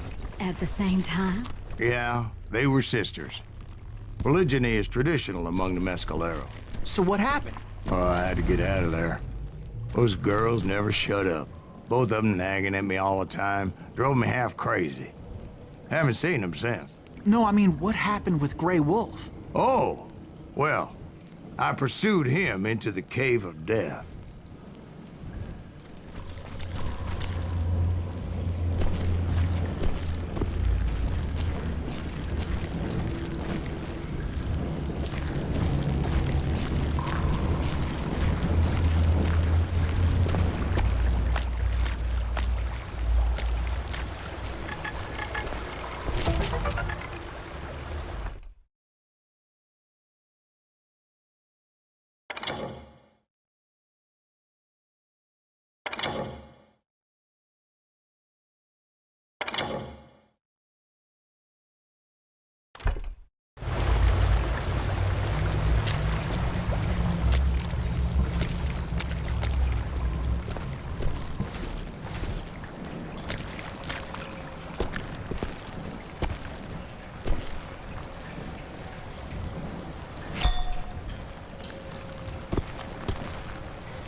I came upon this flooded grotto, and that's when I saw him. He came to me unarmed and unafraid. His voice echoed in the shadows, and I sensed he meant me no harm. You carry great darkness in your heart, and if you do not release it, it will claim your soul. The sound of his voice put some kind of ancient Indian spell on me. As his story unfolded in my mind. You will come to this place again and kill many more men, and the darkness will grow until it consumes everything that you are. The soul would have no rainbow if the eye had no tears. He said I was a great warrior, a coyote man, unequaled by any other pale-faced warrior, or something like that. The snakes will bite shadows of your past until a venom poisons your heart, and an echo of the song of the dead summons the spirits deep from within the mountains. I didn't quite get what he was saying, but there was definitely snakes. And indeed, his warriors surrounded me and attacked me like hungry wolverines. They couldn't stop me, though, and Grey Wolf wasn't in the mood for idle talk.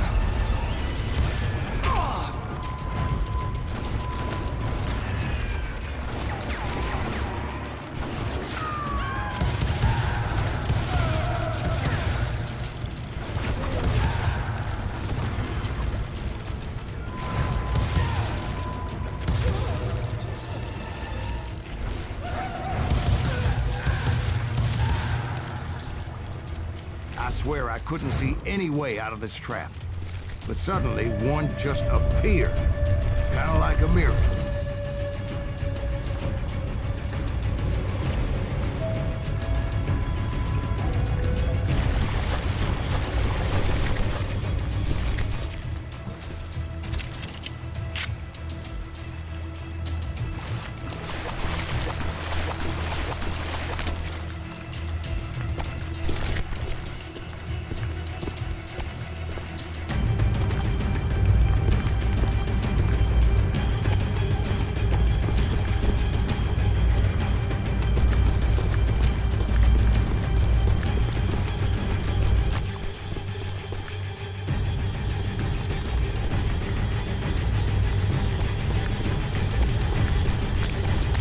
felt like I would be lost in that damn cave forever.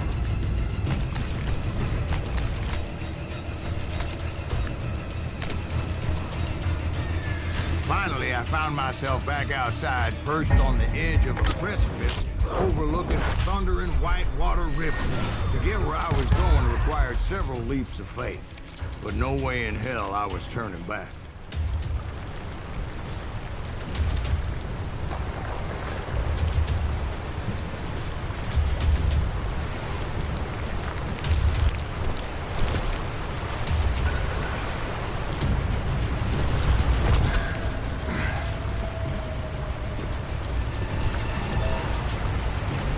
I chased after it, determined to make him explain the meaning of all that mumbo-jumbo. Mumbo-jumbo's right. Are you making this all up as you go? A few details may be fuzzy, brother, but I am relating exactly what happened to me.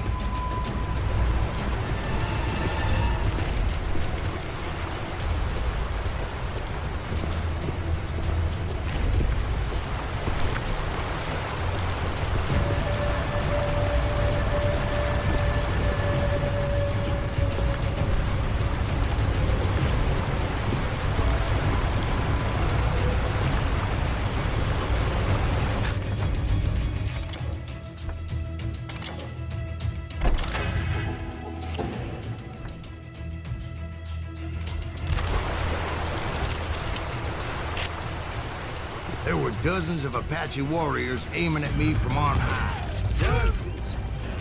Well, maybe not dozens, but there was a lot of them. At least 3 or 4. Well, more than that, little lady.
I had a steep climb up creek ahead of me and scrambled up those rocks like a mountain goat.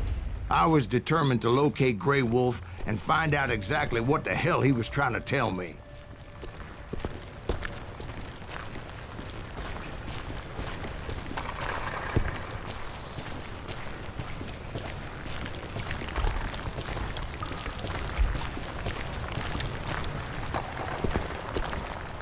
And wouldn't you know it, that crafty son of a bitch led me right into a trap. What kind of trap? Well, son, there had to be at least 100 Apaches around. We're surrounded by 100 Apache warriors. Well, I didn't take the time to count them exactly, but there were a lot of them.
and a path appeared before me that I had not seen before.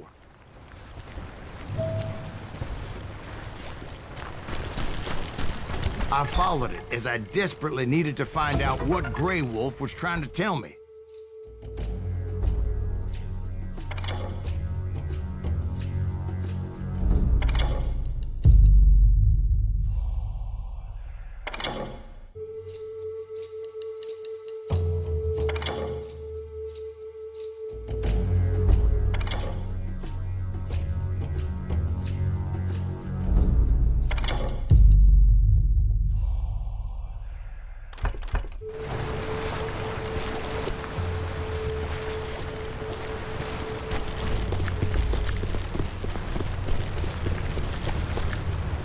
But it was like that son of a bitch disappeared into thin air.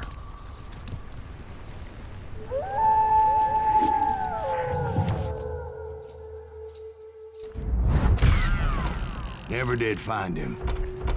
And never did collect my goddamn bounty.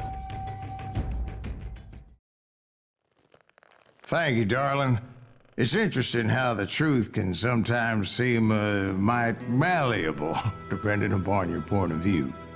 Like how those dime novels make you out to be something you're not? Jack, don't be starting trouble. No, he's right. They do tend to exaggerate. Did they exaggerate your part in taking down the Daltons?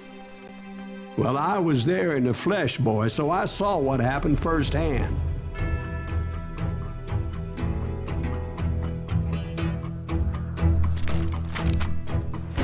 Those Daltons were lawmen once, before they all went bad, robbing banks and trains clear across the territory.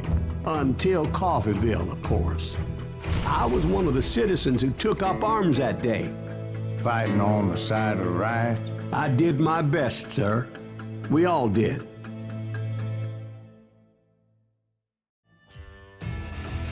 It was early morning. One of my friends was a local gunsmith, and he handed out firearms to anybody who'd take one. You see, the Daltons got it in their heads to rob 2 banks at the same time.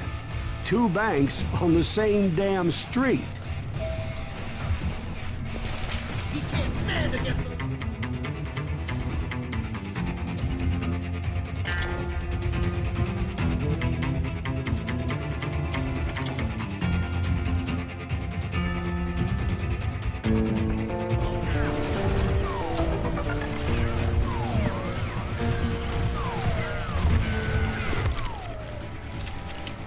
Kill that cocksucker!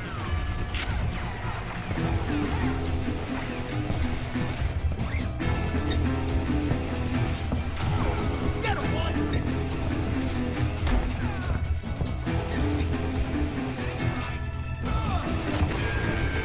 Story was Bob Dalton's girl was always writing him about how he had no ambition.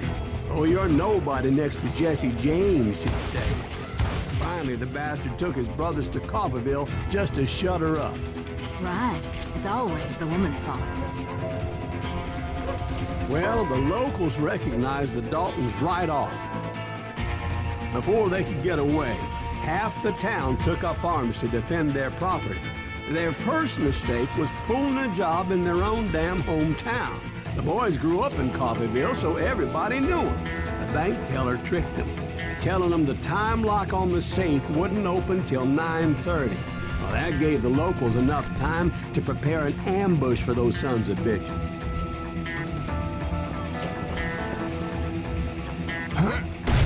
He got us a hero. Put some holes in him!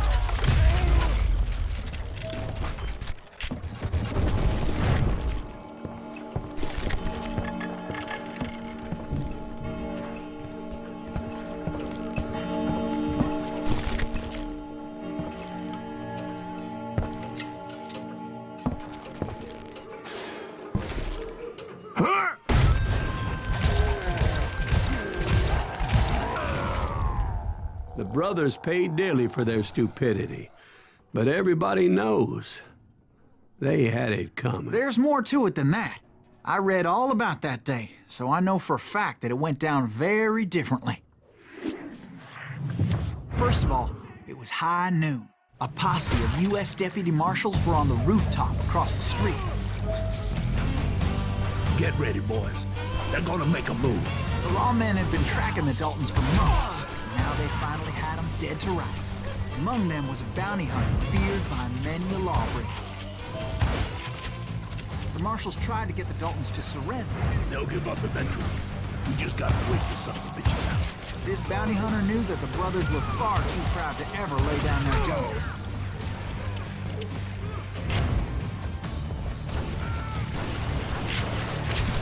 He went in there alone to confront those criminals. One of the marshals shouted, "Where are you going? Are you crazy?" Hey, where do you think you're going, dumbass? That rifle's mine.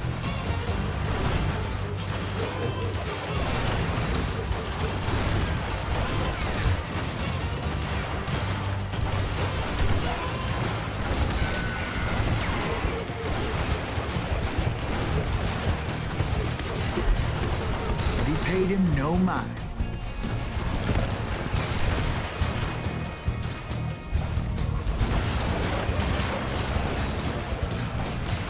He saw a way to get around to the back of the bank.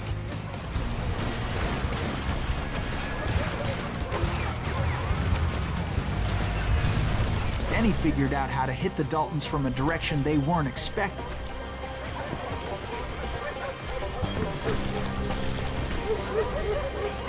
From above. Fortunately, a water tower was right there. A moment later, he was climbing up a steep ladder, laughing at danger as he did.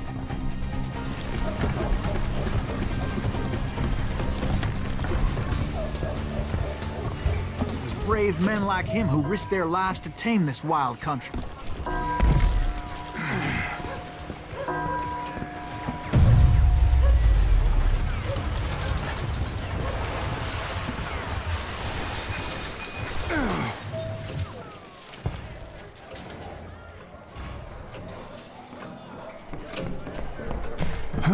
We've got company.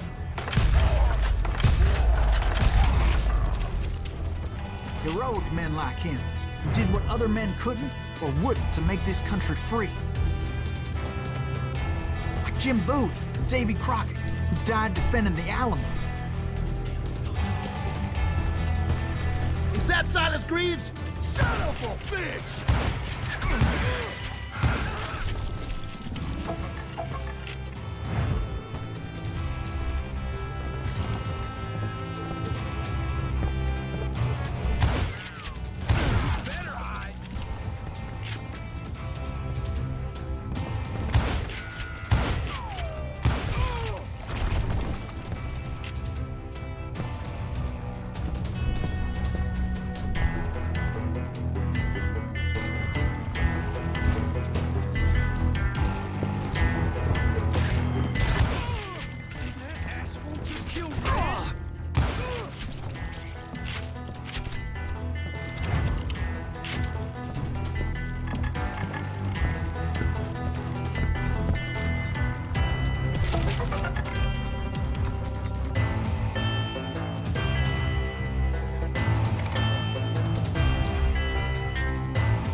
Over there!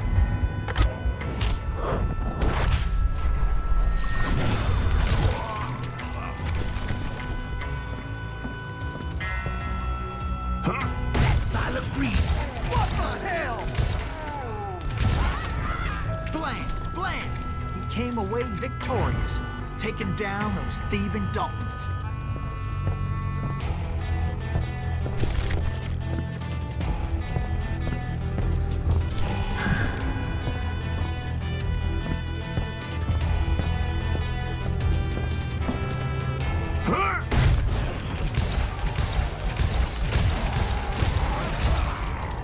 name was Silas Greaves. And when the dust finally settled, he was the last man standing. Sorry, kid, but that just wasn't the way it happened.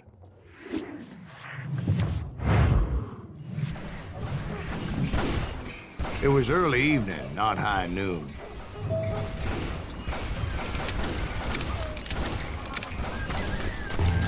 I was late to the party, and Coffeyville was already up in arms.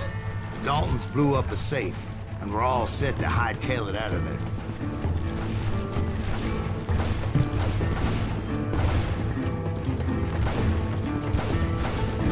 Those pathetic deputies surrounding the bank were dropping like flies.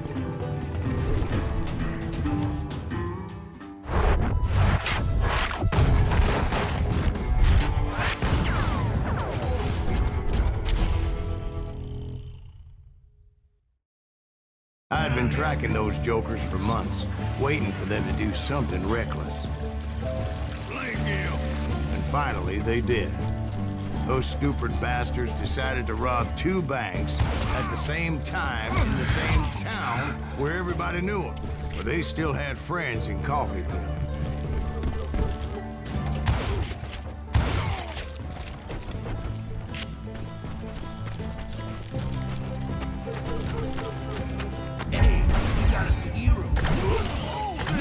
Those friends came after me like a pack of wild dogs, tooth and nail. They were coming at me from all directions.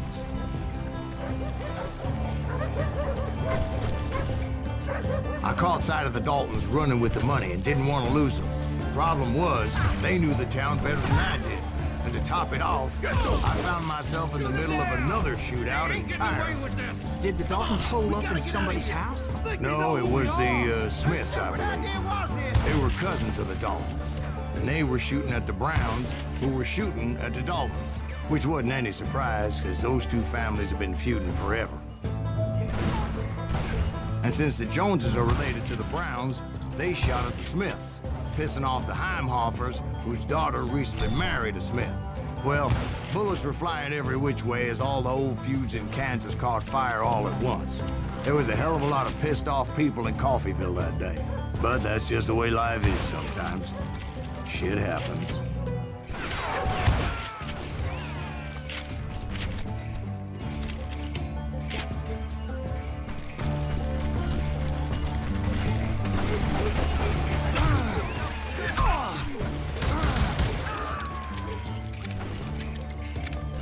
You ain't stopping me!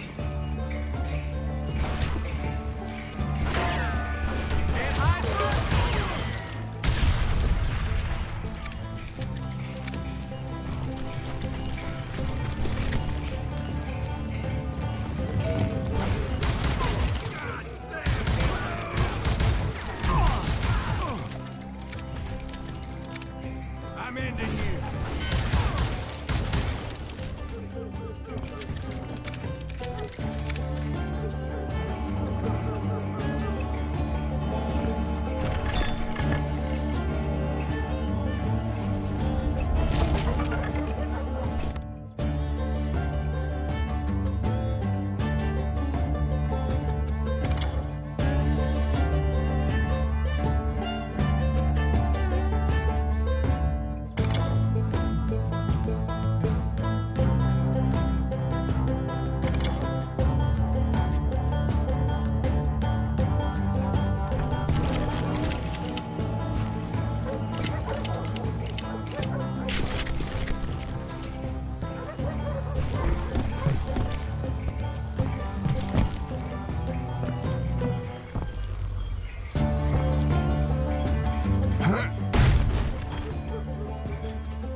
The Dalton boys knew I would never give up.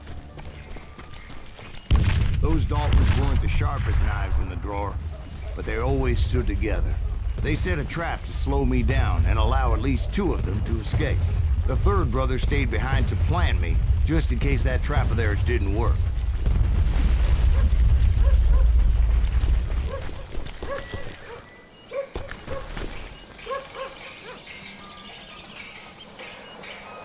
It was Emmett, the youngest. And he decided to stand his ground and face me down. I ain't afraid of you, Silas Reeves. This is where it ends for you. He was determined to protect his brothers. I understood how he felt. Taking me on all by his lonesome wasn't exactly a recipe for a long life.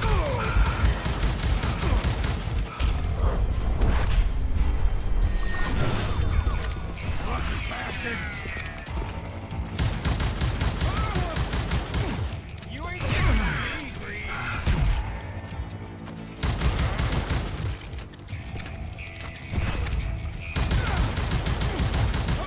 I'll blow your damn head clean off!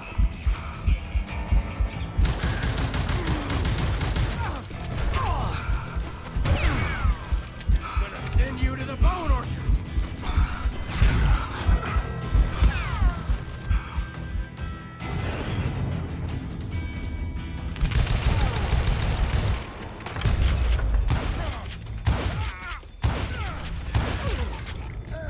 But Emmett Dalton survived the robbery in Coffeyville. He's the only Dalton who did.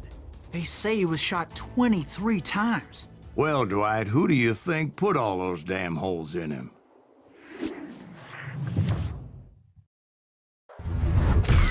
But I have to admit, that boy had grit.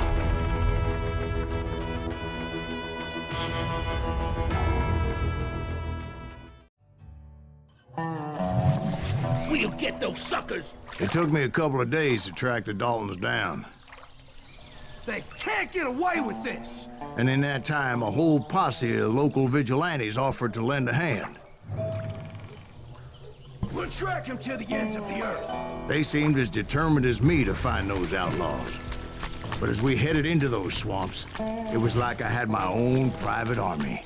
There was no way those boys were getting away this time.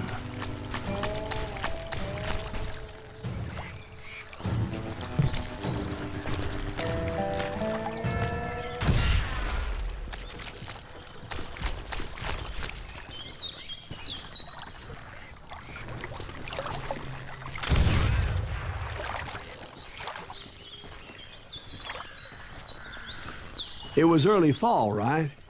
Beautiful time of year. At least you had the weather on your side. Not by my recollection. It was damp and foggy as hell.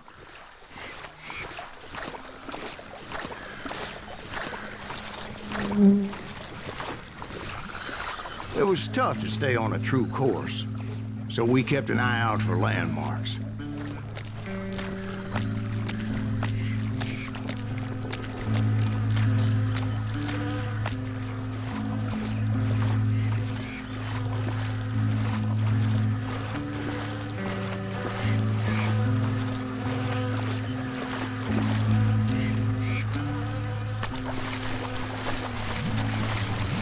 It was autumn. The maple trees were in full color, red as blood.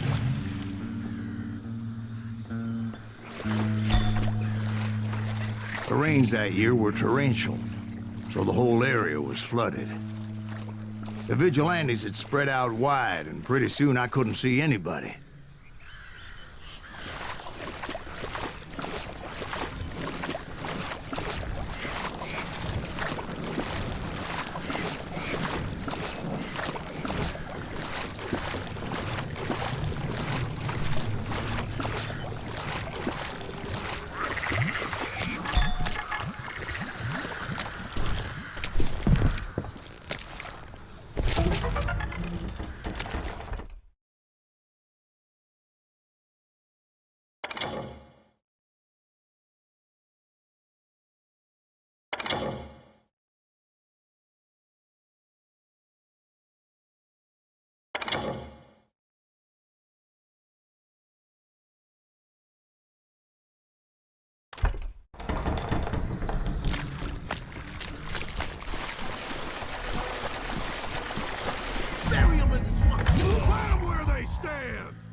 Except for some bitches ahead of me wanting to do me harm. So I had to face them alone. I wondered why my compatriots didn't come running when they heard the shots.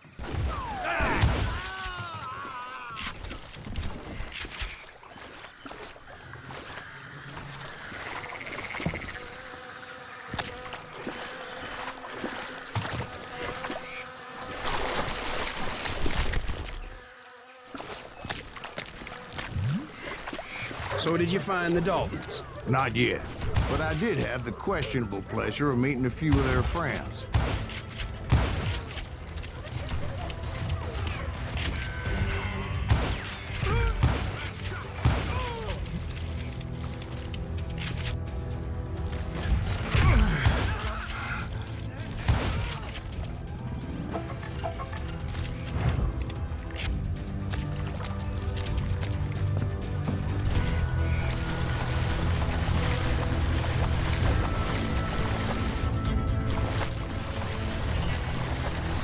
The boys had established quite a reputation by that time, so they attracted all manner of riffraff to their cause.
Was under serious attack, and my reinforcements was nowhere to be seen.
But luckily, a barn materialized as if right before my eyes. I scrambled up top to get a better view.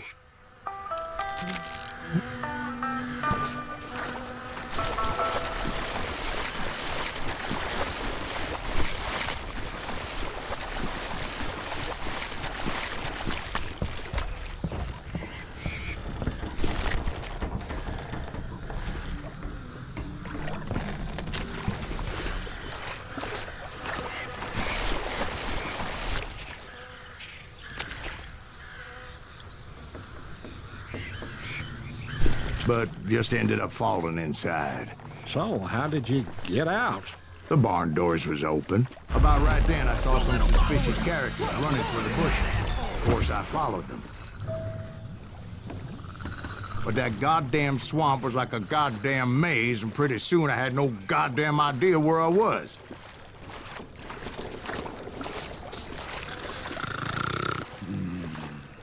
Steve? So I just started walking, and pretty soon Oh.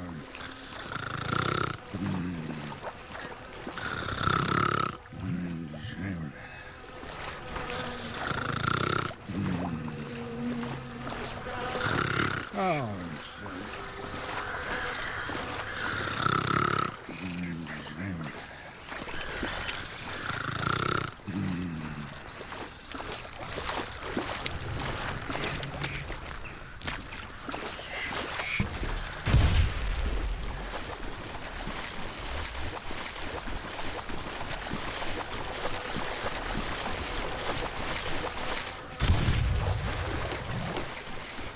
Steve?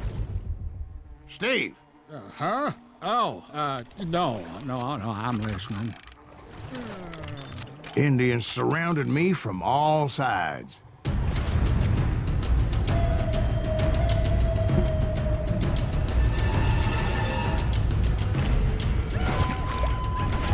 Indians? Indians? No. I just wanted to make sure Steve was paying attention. Now, where was I? You were following the Daltons through a swamp? That's right. See, Steve? Dwight's paying attention. No, I'm listening. I was just resting my eyes. So, where was I? The Daltons. Right. See, there's a reason so many outlaw gangs are made up of brothers. Being a brother is a very sacred thing. It's a bond like no other.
Stop that, son, man!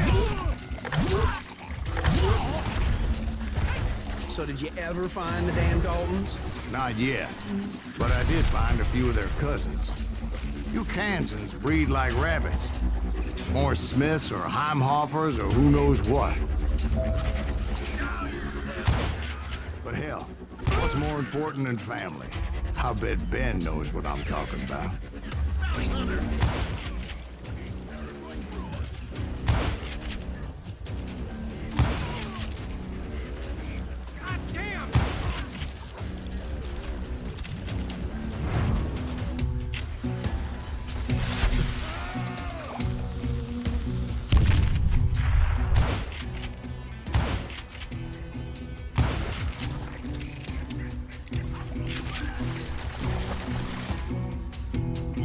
They're gonna need a dustpan to make you look. You ready to rock on?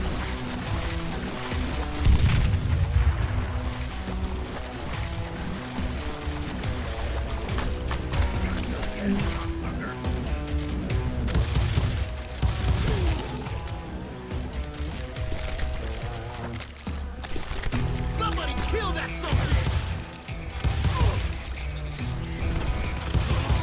Good goddamn shot! That beat us all!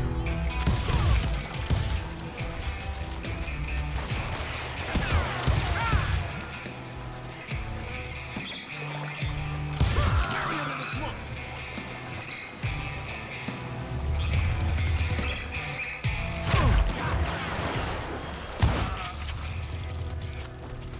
Die, you damn bounty hunter!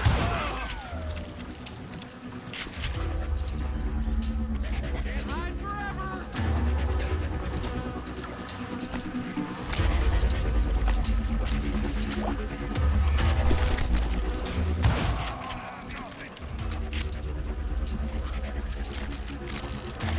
You can't get me.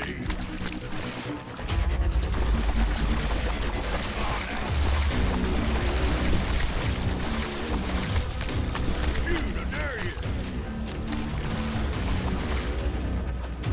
Face me, you coward. What are you gonna do?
You ready, bro? I knew those Dalton boys were out there somewhere, standing together against anyone who would threaten them.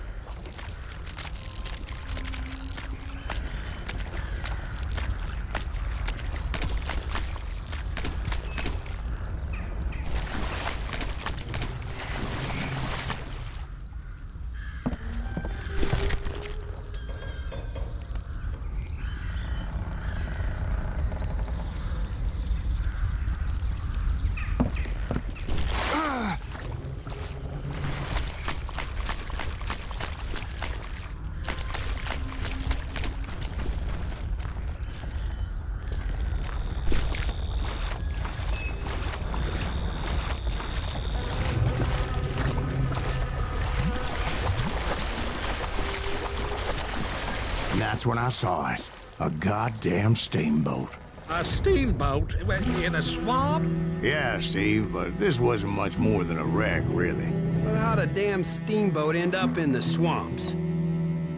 Guess it floated off during the flood of '89. Now, was it a stern-wheeler or a side-wheeler? What? Does that really make a difference, Steve? It was a steamboat with a goddamn army on board. It was then that a fusillade of bullets come raining down from on high, and those vigilantes who accompanied me weren't anywhere to be found. But among those men that were shooting at me, I thought I saw some familiar faces.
Waiting on me.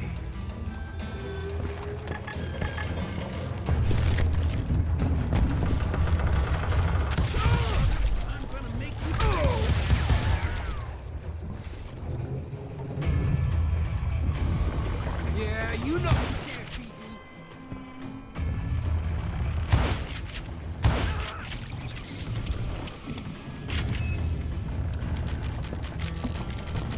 Sounds like you don't give up too easy. That's the kind of man I am, Ben. I set out to do something. I do it. Surrender just ain't in my nature. Plus, I'm stubborn as hell.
Right about then, much to my relief, the vigilantes finally arrived. Their leader motioned at a cabin in the middle of the top deck, pointing me directly at the Daltons.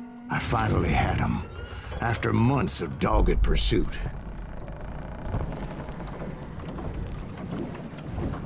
But it turned out that they had me. Take him out! I'm sending you to hell!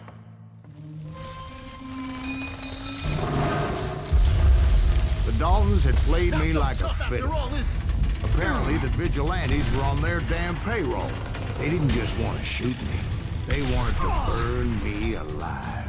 But finding my way out of a burning labyrinth proved to be quite a challenge. It was a riverboat, right? I mean, it's not like it was a goddamn ocean liner. Well, yeah, but I was in a Did you fight. hear about that ship that's gonna launch next year? Largest one in the world. There's something about the Titanic. If you ask me, it's too blessed big. I don't think it'll ever float. So anyway, Don't be stupid, Steve. They know what they're doing. They say that the Titanic is unsinkable. oh God, But getting back to that steamboat, how'd you get off it, Mr. Greaves? I took in a lot of smoke that day, so I admit my recollection might be a bit hazy. But somehow I managed to finally disembark. I was coughing up smoke and pretty damn pissed. I was done playing games with those boys. It was time to settle this once and for all.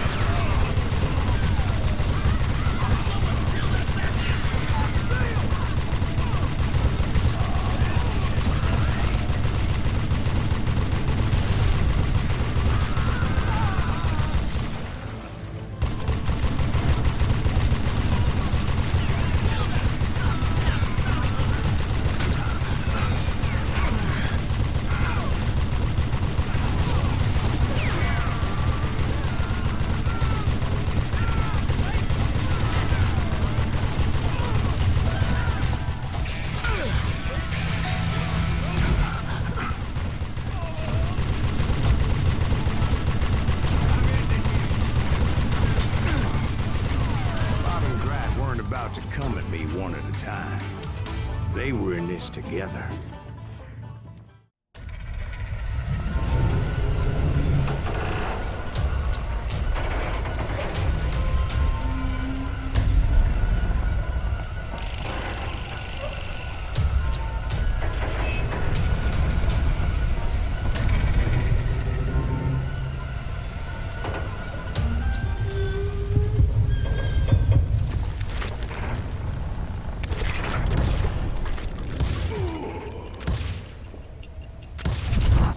They got it wrong. A sad end for those two. If they'd only known that Emmett was still alive despite his wounds. Paroled 14 years later, he moved to California and sold real estate and lived off the legend of that fateful day. And the tragic death of his two brothers.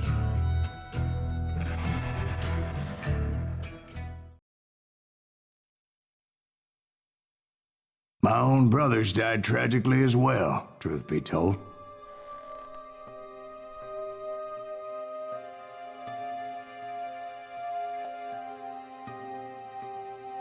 It was 1868, and me and my older brothers were pulling a tidy profit running cattle into Juarez, Mexico.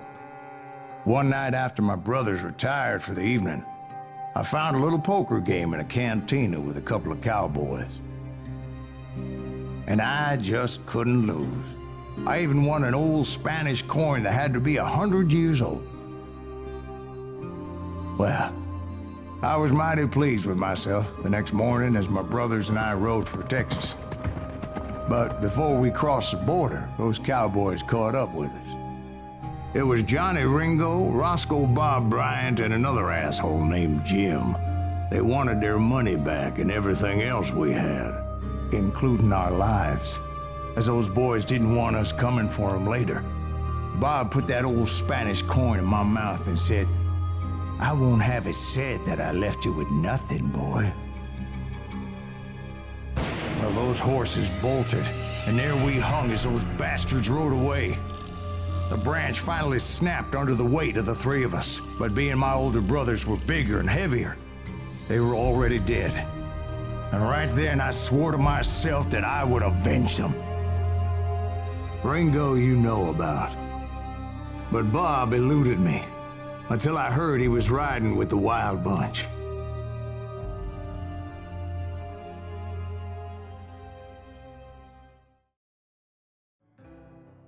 I'd been on their trail for months, ever since they left their hideout in the Bighorn Mountains.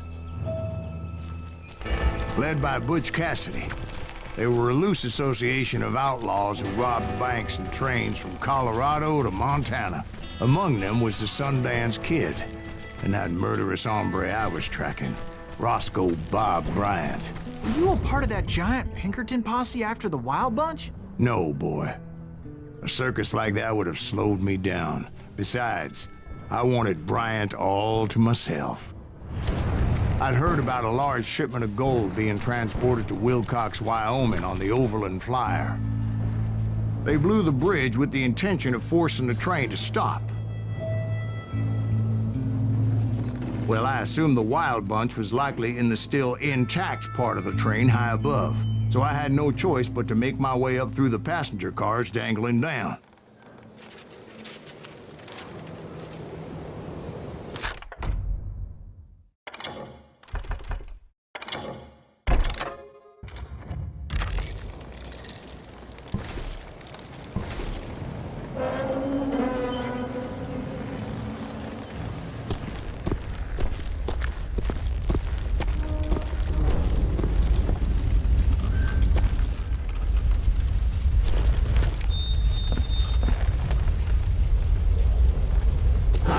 Determined to make that sumbitch Bob pay for what he did to my brothers.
I found the device they used to blow the tracks, so I knew I was headed in the right direction.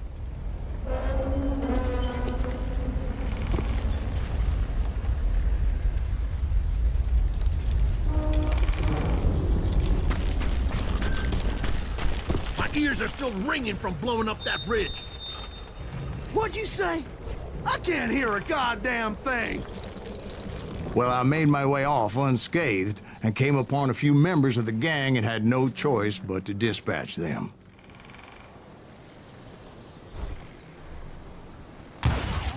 Shit! From there, I had to negotiate an even more precarious route. You can't hide forever.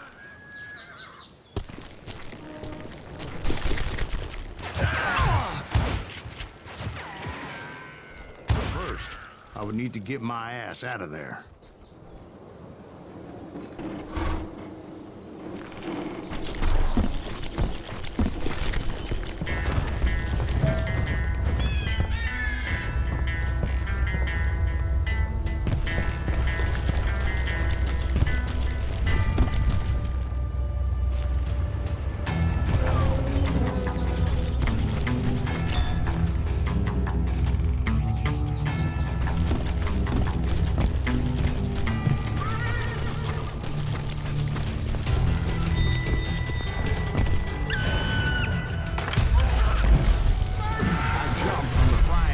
Into the fire as the train was clearly fixing to fall.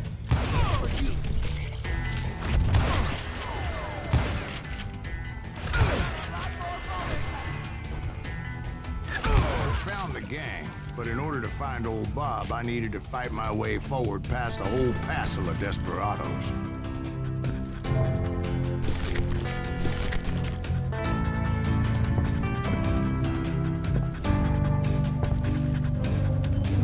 Outside, inside, anywhere I could, I made my way towards my prey.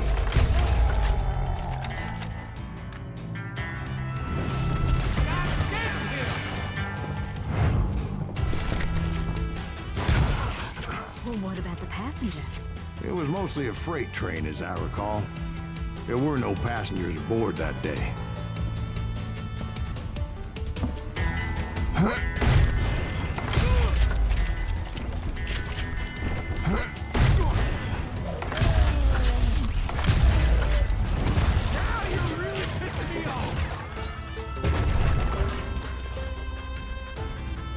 Murderous bastard! Get out here! Look out!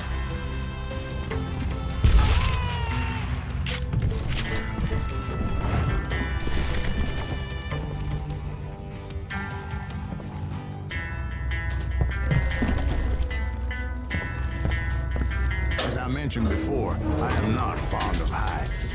But I was too busy dodging bullets to worry about falling to my death.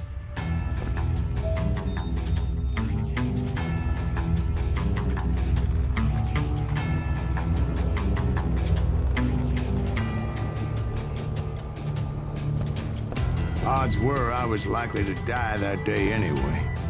So I was determined to take down as many of those bastards as I could.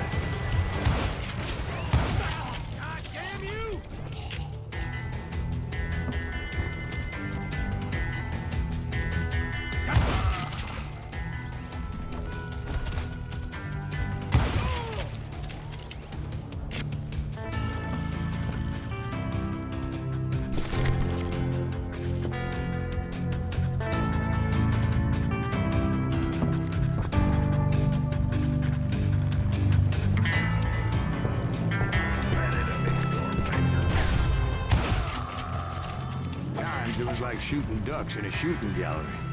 The only difference is these damn ducks shot back.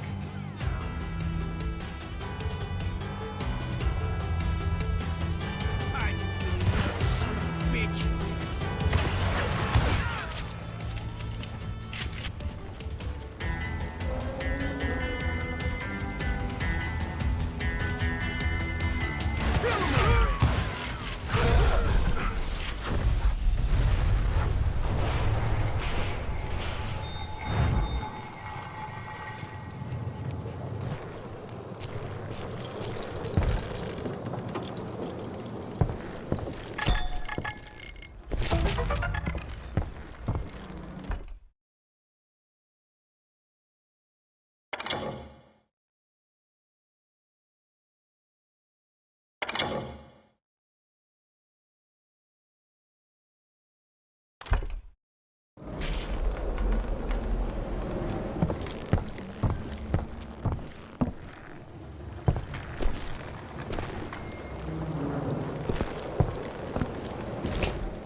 I kept hoping the law would show up and give me a hand. You mean like that giant Pinkerton posse that I read about?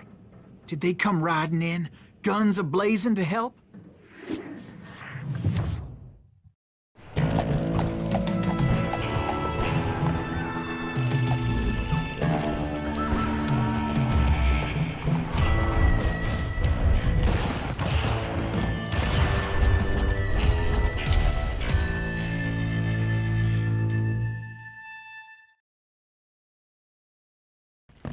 Help?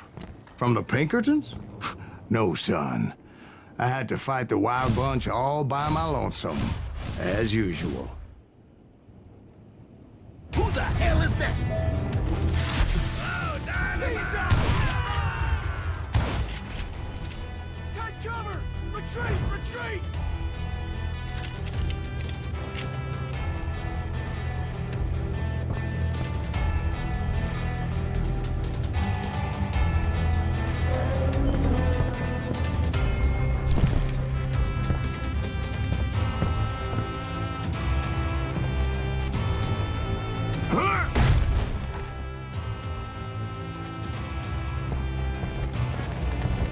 He's killing everybody! He'll kill us all!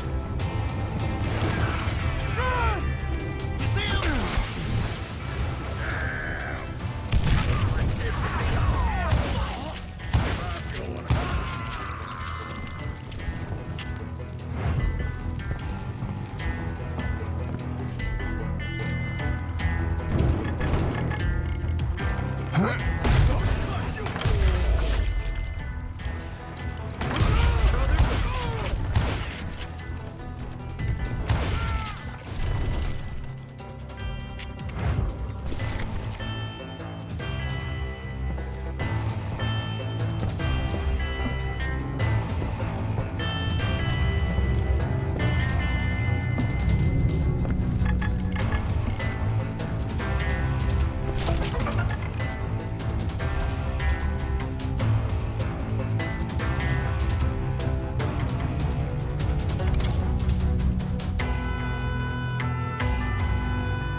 Guess is those dime novels didn't portray this as it happened, did they?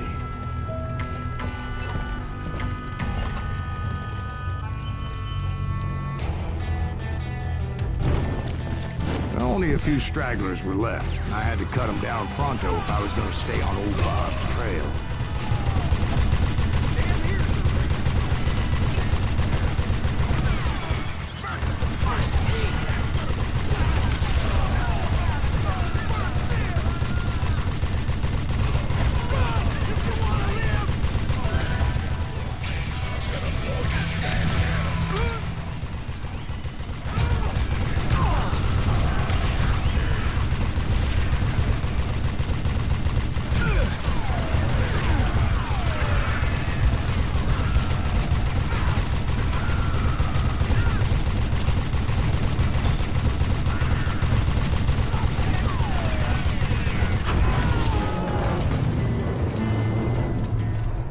Once I silenced all those guns, I went searching for my nemesis, determined to finally have my justice. But the only survivor who welcomed me was George Flat-Nosed Curry. Who was he?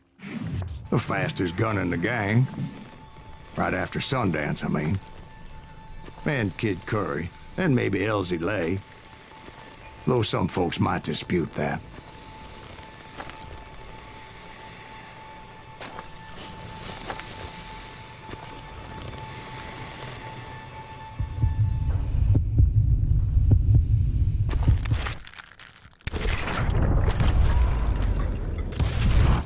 On that very same day, Butch Cassidy and the Sundance Kid decided to leave the Wild Bunch behind and decamped for South America.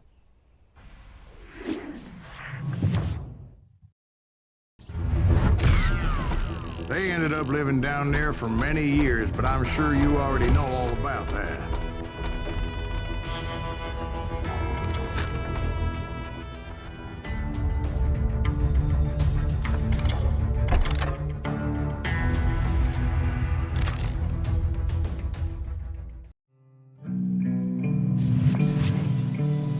I tried to find Bob Bryant, but it was as if he'd disappeared. Sometime later, I heard the Wild Bunch was back together. Kid Curry escaped from jail, and now he was running the whole shebang. So I took to their trail, as I was still in pursuit of my brother's killer and hoped that he was back with him.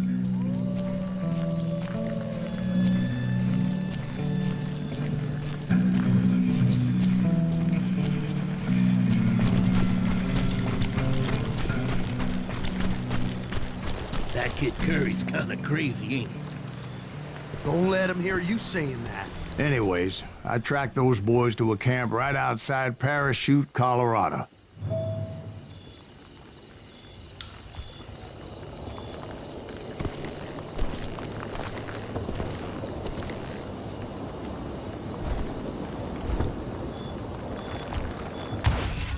Who's shooting at us? We're on fire! This asshole! Being outnumbered, I didn't bother with a warning shot. I just started taking those bastards down.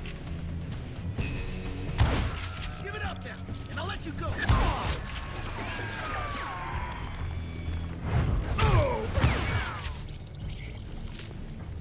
Old Bob wasn't among them, and neither was Kid Curry.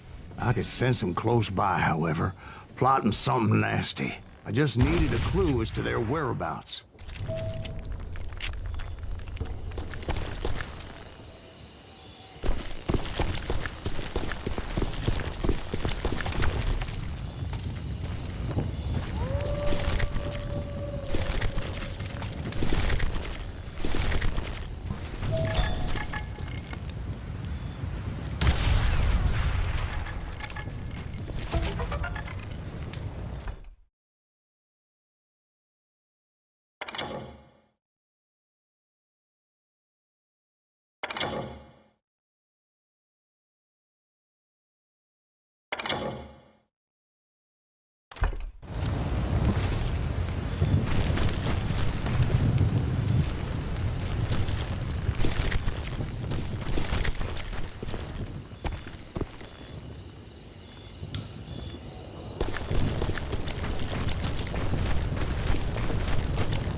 I found one. A map with their bold plan clearly marked. This time they were fixing to blow up a train trestle. Property of the Union Pacific.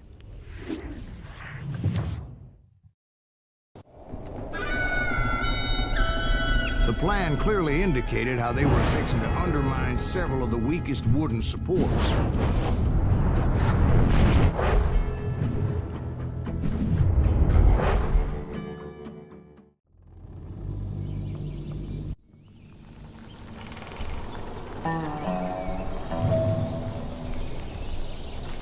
Kid Curry was considered the wildest of the Wild Bunch. It was said that he fathered 85 bastard children, though some say it was only 5.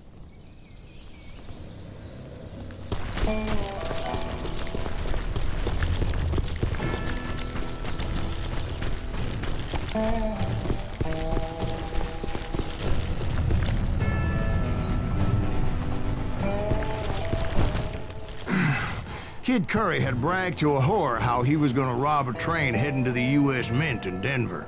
And that whore, Fat Sally, she told me.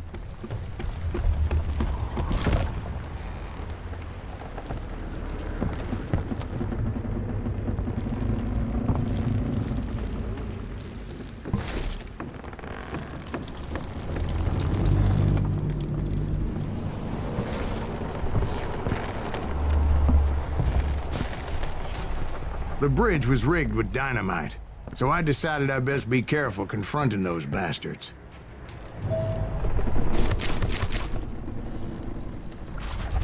A moment later, I saw a ladder that somehow had escaped my attention. Don't you blow us up now. Don't worry, I know what I'm doing.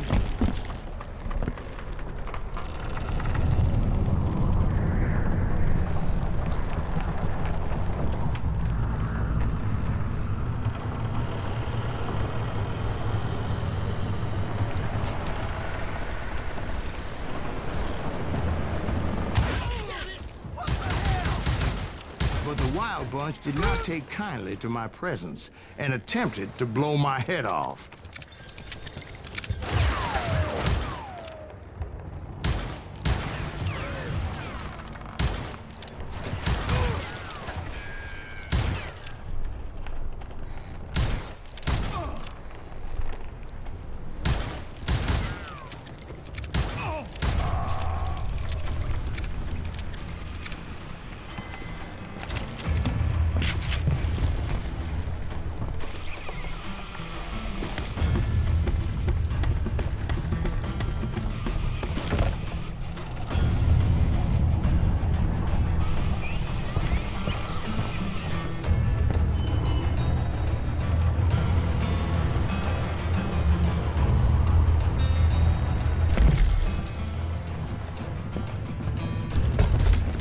It appeared the kid had found a number of new recruits to bolster their ranks. Guess there's always desperate men willing to trade their lives for stolen treasure.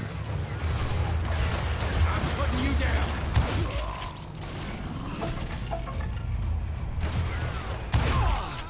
What happened next? Well, having removed the first bundle of dynamite, I decided I might as well remove the other one.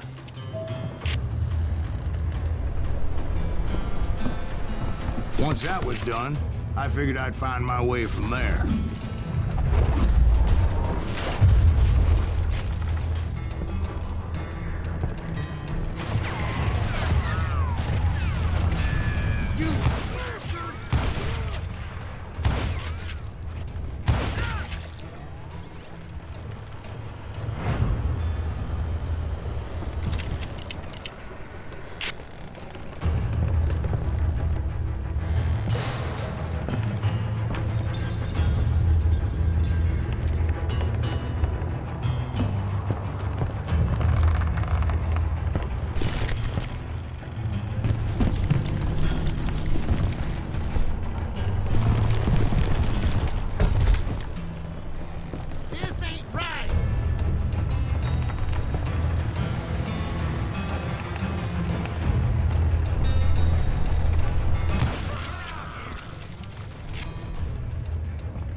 Then?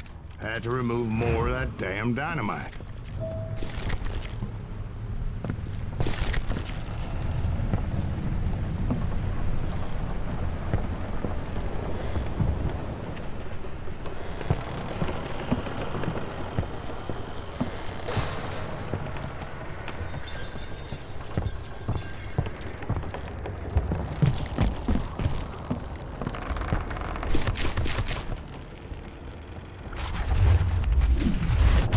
Must have been terrifying trying to make your way across.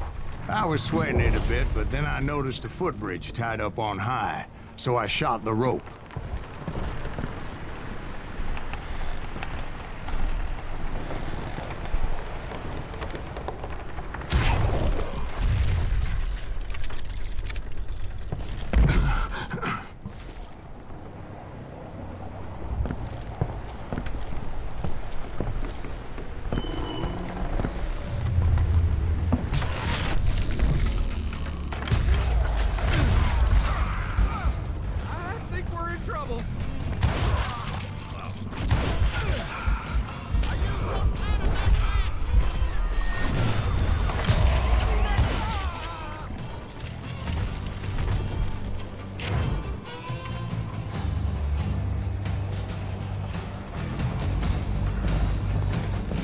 So that was all the dynamite?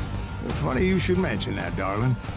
As actually, there was a fourth charge impeding my progress.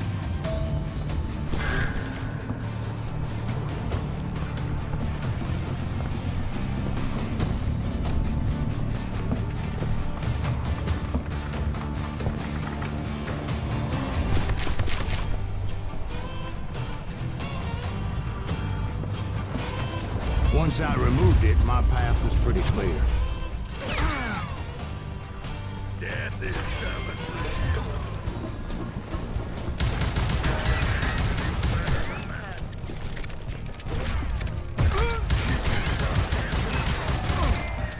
I'm gonna cut you in two.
So I proceeded onward. I realized that that way just wasn't gonna work. I needed an alternate path forward.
Luckily, I found a cave, and as I made my way back to the bridge, I saw something that concerned me.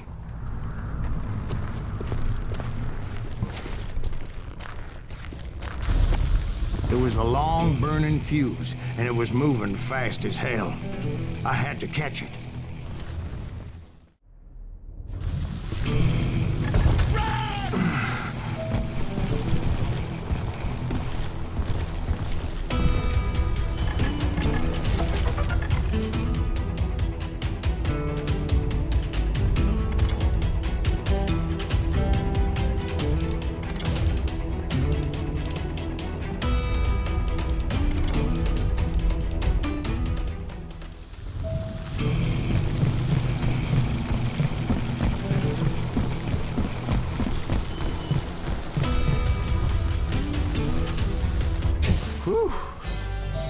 course, I was successful, or clearly I wouldn't be talking to you folks here today. Naturally, I removed the last dynamite charge. Well, it was a touching reunion.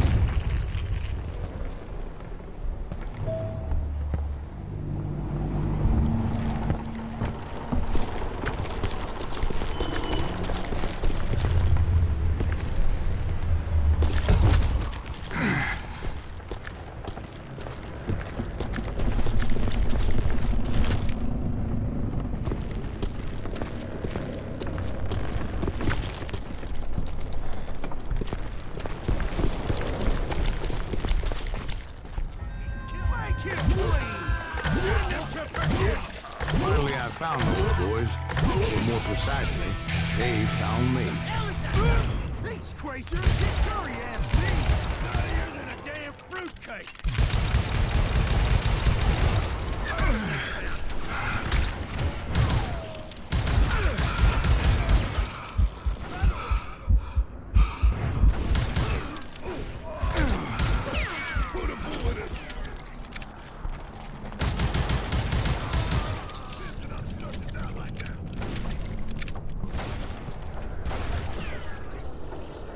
Shoot him in the head!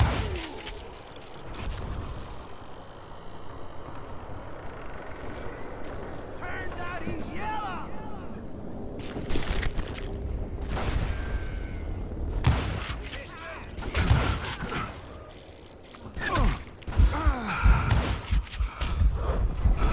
Cut him down!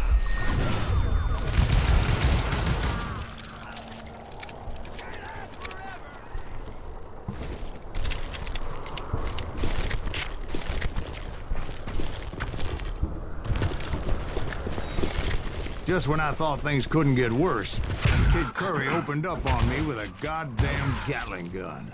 It was hidden in this tunnel and pretty well shielded.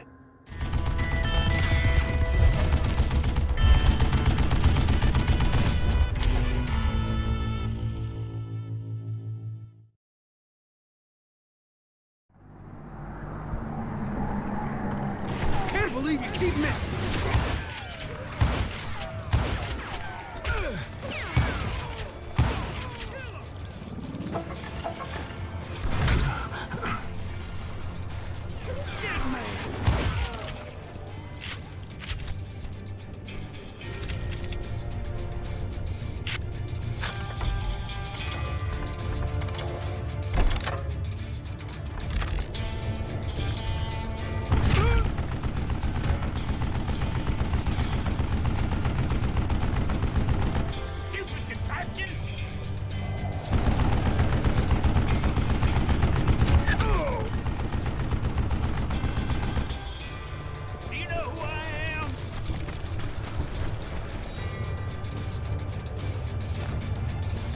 Guess you had enough, huh?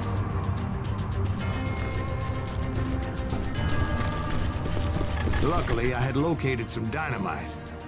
I still, however, had my work cut out for me.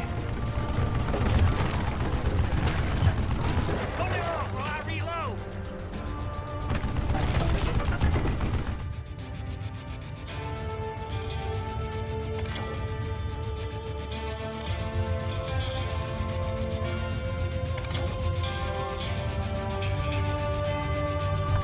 This is the last mistake you'll ever make.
Eventually, I brought that tunnel down. And that's when I met Kid Curry himself. He had decided to stop pussyfooting around and deal with me personally.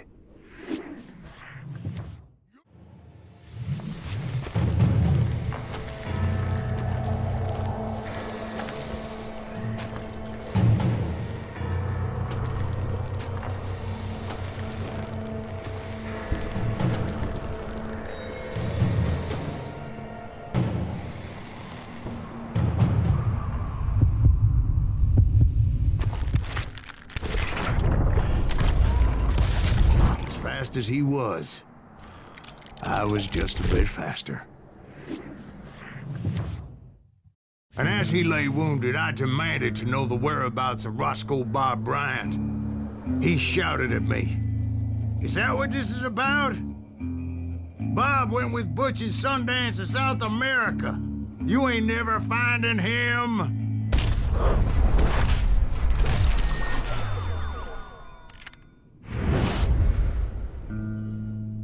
Those were his last words.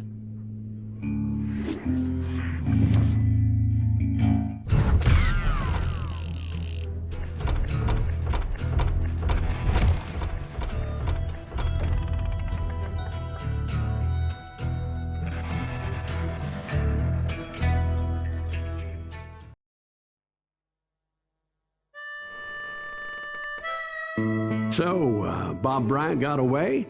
I knew I'd never find him in South America. What about the other killer? Yeah, you kind of glossed over that one. Well, I found Jim not long after my showdown with Ringo. At the time, he was riding with the James Younger gang. Did I neglect to mention that?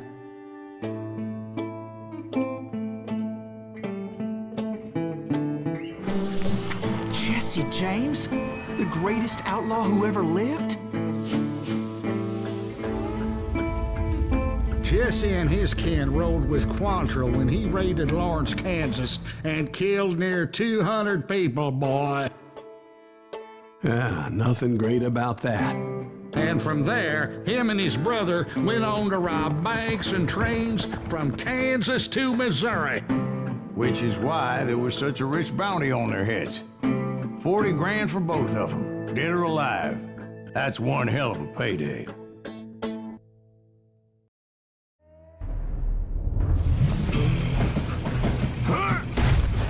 I confronted them as they were robbing a train. Bullets were flying at me from every which way. But I knew I'd have to fight my way forward if I was gonna find this Jim.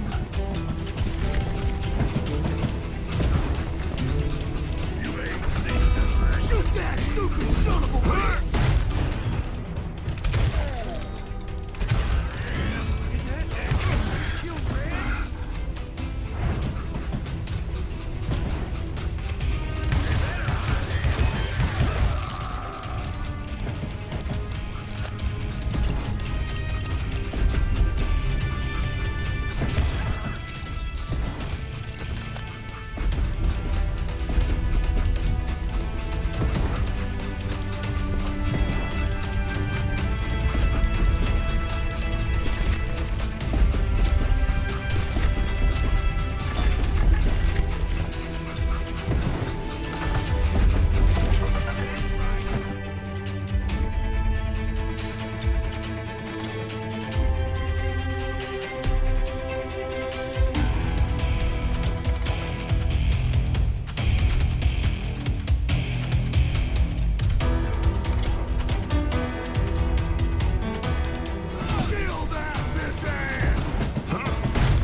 Wait a second. How'd they stop this train in the first place? Well, the James boys were experts at this.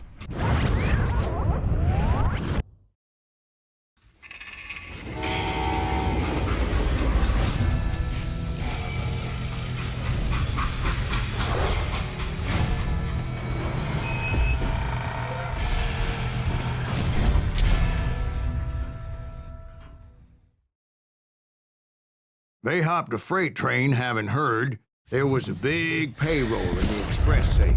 So, I hopped the same train.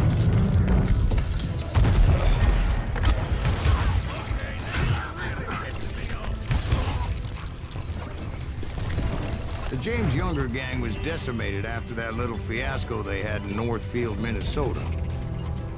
So Jesse needed more men and took on the killer I was after, along with a host of others. I was hoping to find my man and put a bullet in his head. Climbing around that train, I must have swallowed 100 damn bugs before I reached James that... Younger gang pulled the first train robbery west of the Mississippi. Sounds like you hold them in high regard. Everyone knows they were the most famous outlaw gang ever. And you took them all on by your lonesome. Again. I'm finding this all a little hard to swallow, friend.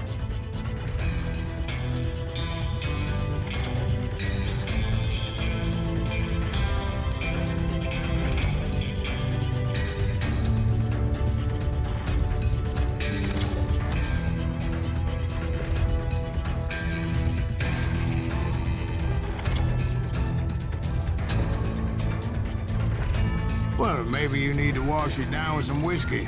By the way, did I mention that that train was flying down those tracks like a bat out of hell?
Find the gentleman's facilities.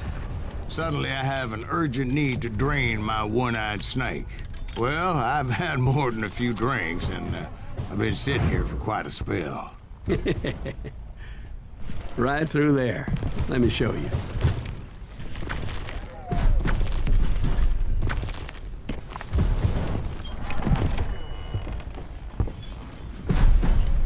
I never heard so much malarkey in my life. You think he's bullshitting us? You don't think he's Silas Greaves? I think he's just some old drunk looking for some free liquor.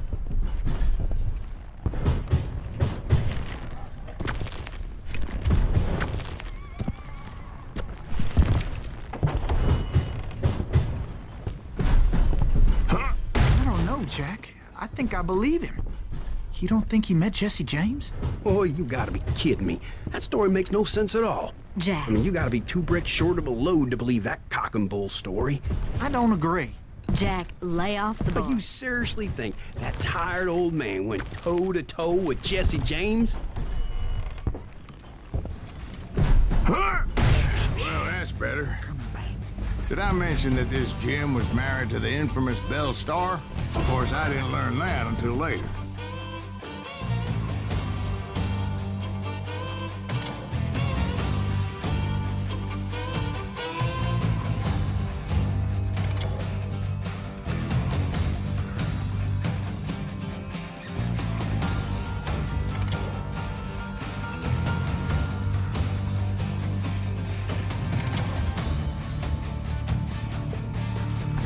Anyway, I made my way forward the best I could.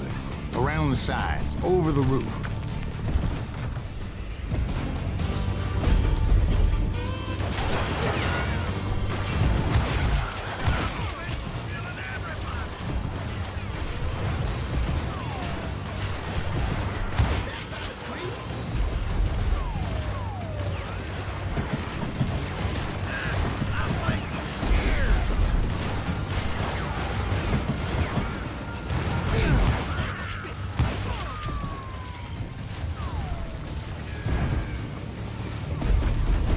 Everybody's always mistaking you for somebody else, aren't they?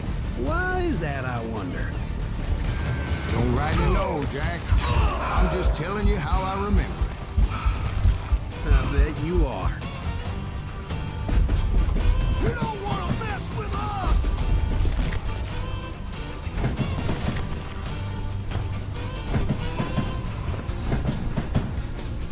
Shoot that stupid son of a bitch! And up! You can't fight the game, gang!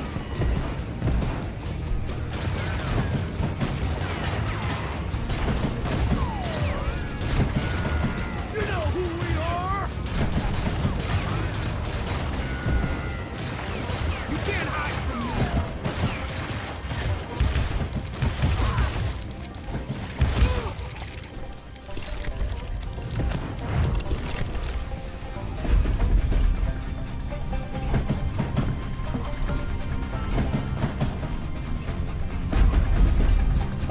You can't hide from me!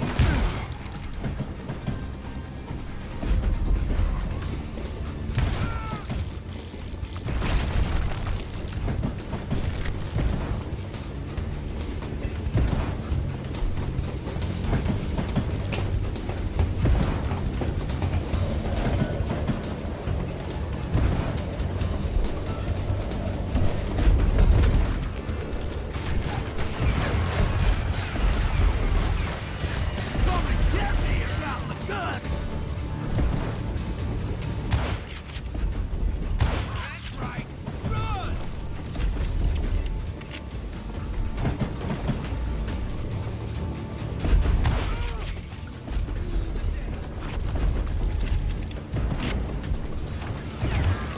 You don't want to mess with us!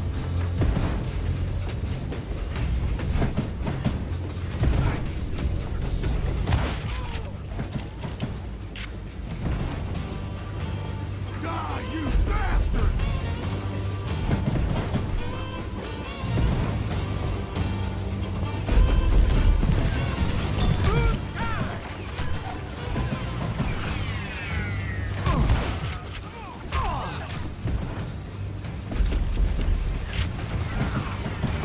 I can kill you with either hand. I came across a flat car piled high with logs and had to come up with a creative way to make my way forward.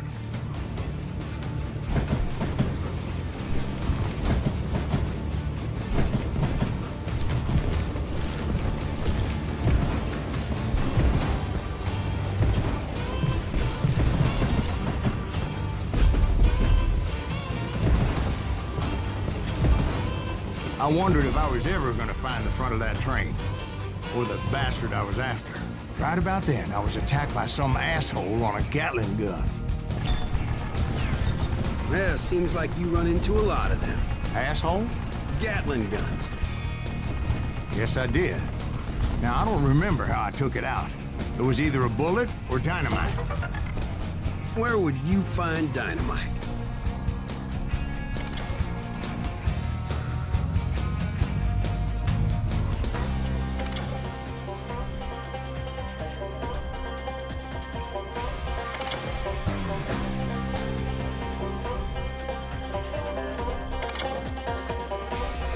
Does it really matter, Jack?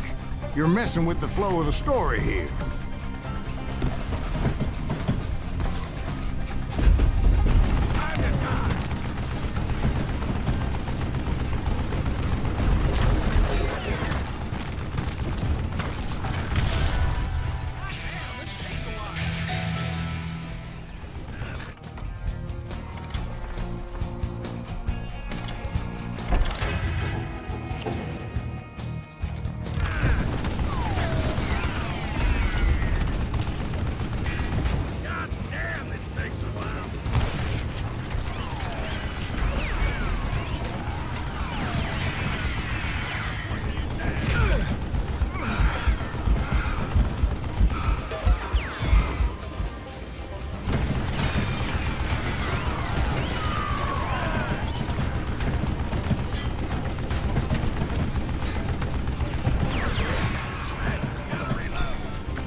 Can't fight James, gang!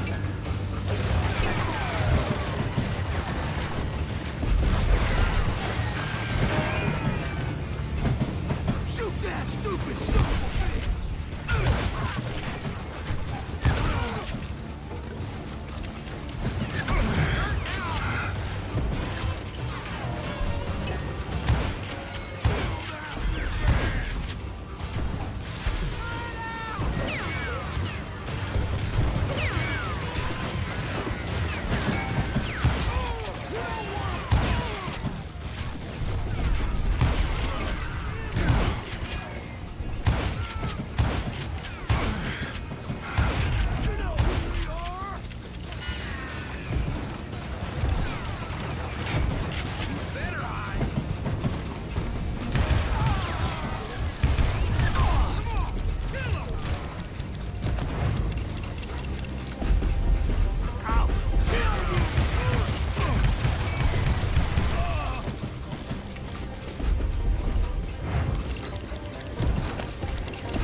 I was looking for Jim and shooting any son of a bitch stupid enough to get in my way.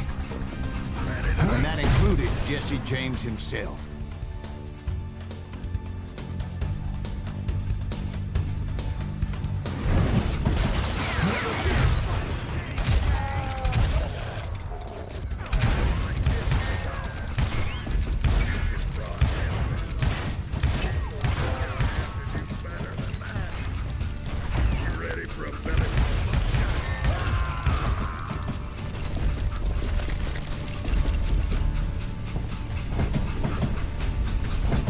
There sure were a lot of men determined to die that day. Come out, you yellow bastard!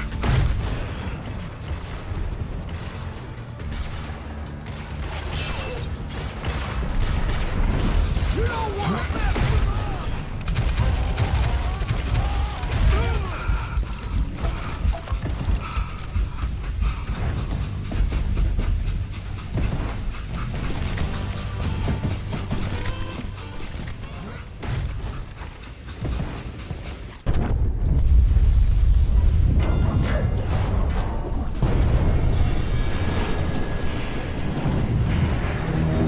I could see Jesse waiting for me, fixing to kill me so he could get away with all that money.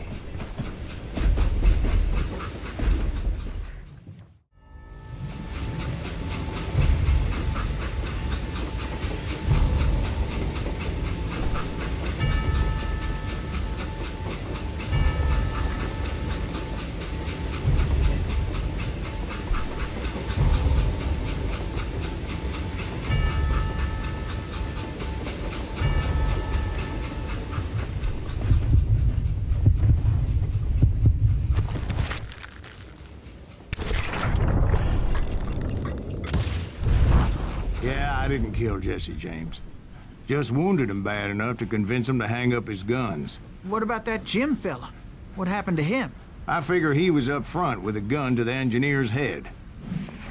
That bastard slipped away again. I'll tell you how I got him. But first I need to wet my whistle.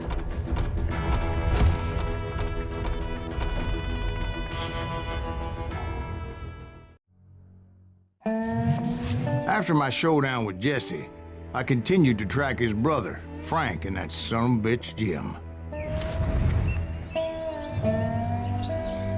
I followed those bastards into the high mountains as they were going to ground. What mountains would that be? Somewhere in the Ozarks, I believe.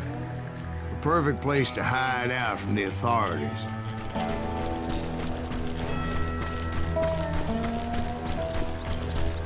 In fact, before I could find them, some Indians who fled the res and were hiding out from the military found me first. They probably thought I was a cavalry scout and didn't want me telling the military where they were. Indians? Yeah, they could have been Cheyenne, but there was all sorts of renegades roaming the landscape back then.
Hey, how about another whiskey, Ben?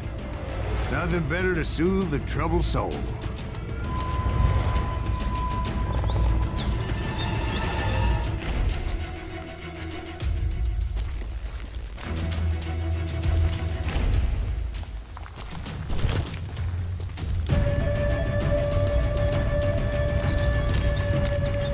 Now, where was I? Indians, right. I had more than my share of run-ins with the Red Man. Like that time... Did I tell you about Grey Wolf? Yes, sir.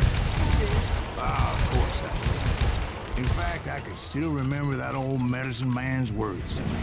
Jesus Christ, we're back to that again. You carry great darkness in your heart. It will claim your soul. You will come to this place again and kill many more men.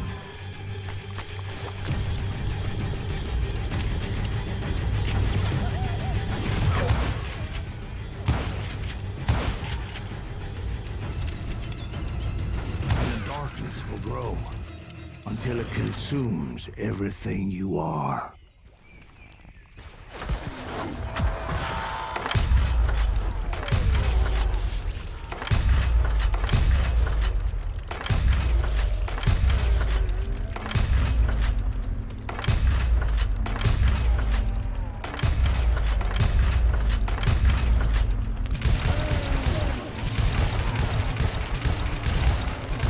So, did you ever find him? Who? The man you are after. Let me ask you something, Ben. You ever think about death? Mr. Greaves, are you all right?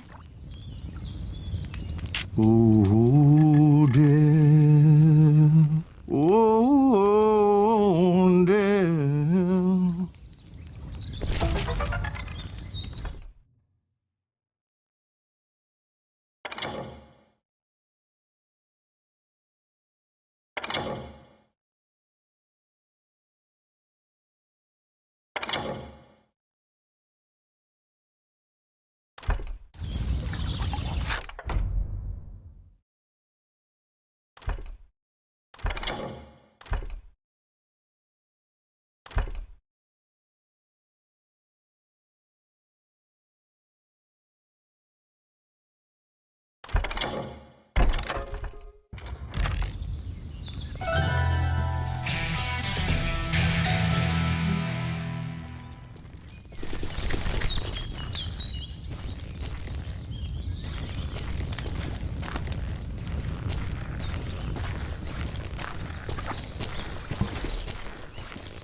Won't you spare me over till another year? What is this that I can't see?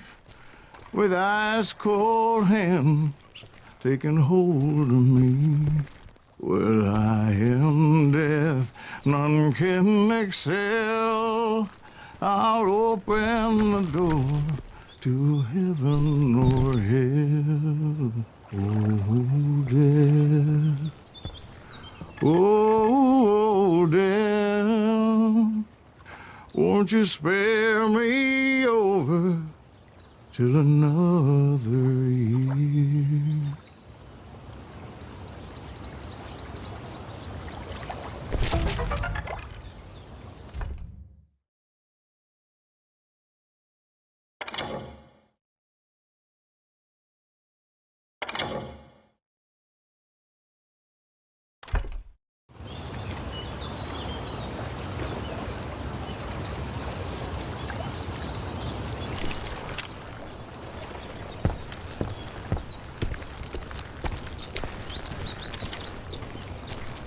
Oh, death, someone would pray.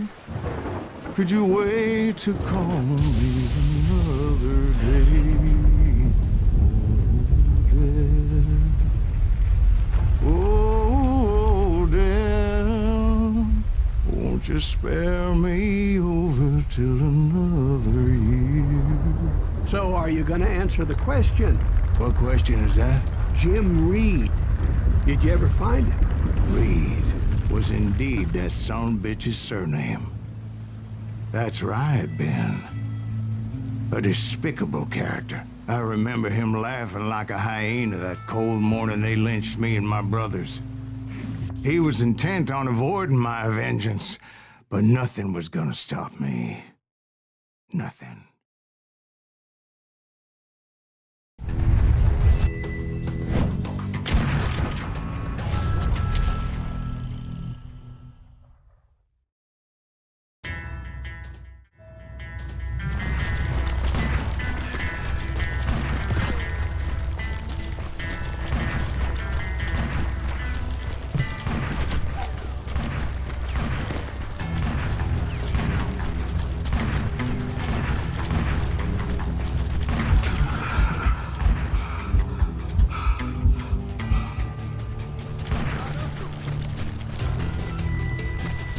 I'm guessing Frank James believed I was responsible for the demise of his brother Jesse. I couldn't really disagree with the man, as I thought Jesse was dead then as well. He backed off as I closed in on him, but he was still intent on killing me. And when I closed in on him again, he backed off again, looking for a better angle on me.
Frank for wanting his revenge, as I was there for the same damn reason myself.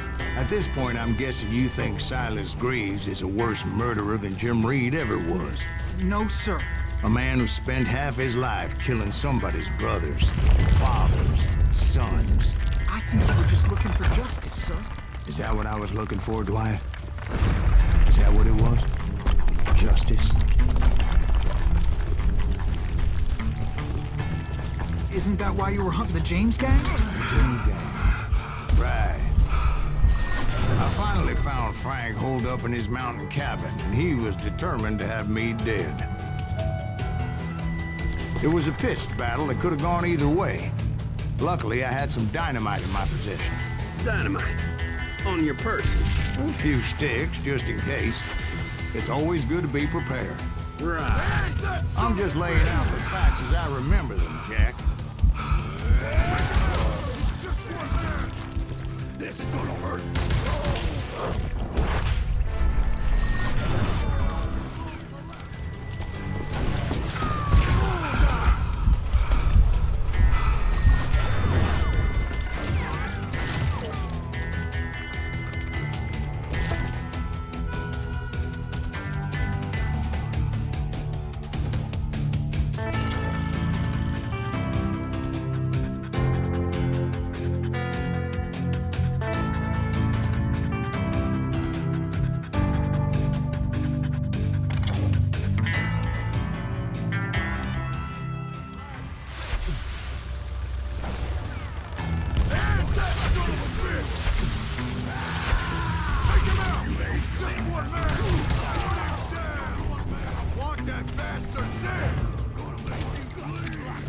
Gonna cut you a new smile.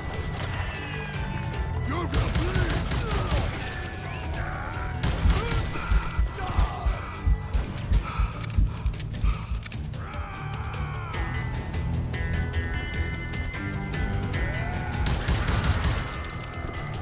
Come here. You ain't seen this is gonna hurt. You just burned down.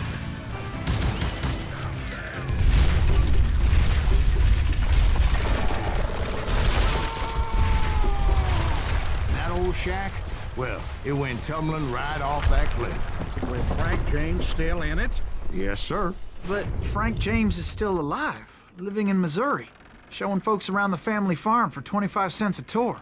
I didn't say he died in the fall, now did I?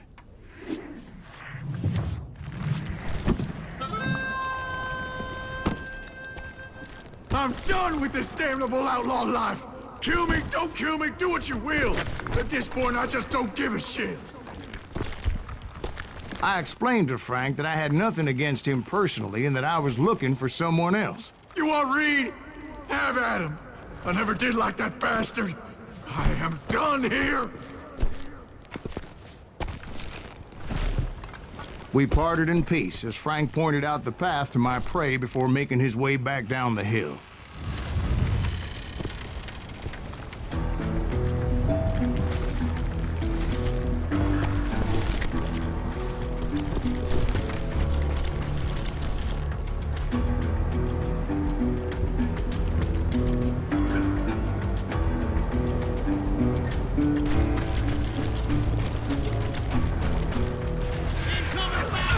What happened with Reed?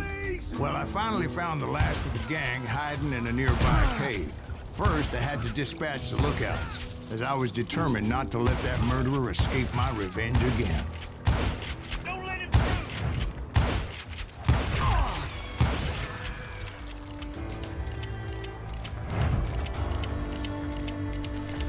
You ain't beating me, boy! Rather than wander in willy-nilly, I decided it would be better to smoke that sumbitch out. Hey, Reed! I shouted. No wonder you're so ornery. Can't be easy being married to Belle Starr. While you're off providing for the family, she's spreading her legs for every Tom, Dick, and Cole Younger. Not an attractive woman exactly, but very friendly. At least she was to me. Son of a bitch!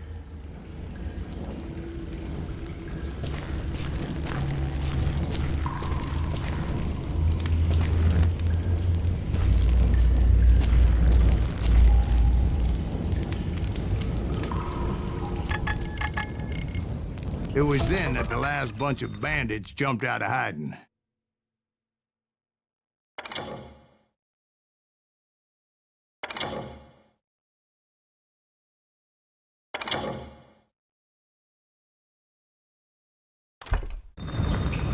Why won't this asshole give up? Someone please kill him.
Eventually, it was just me and Reed.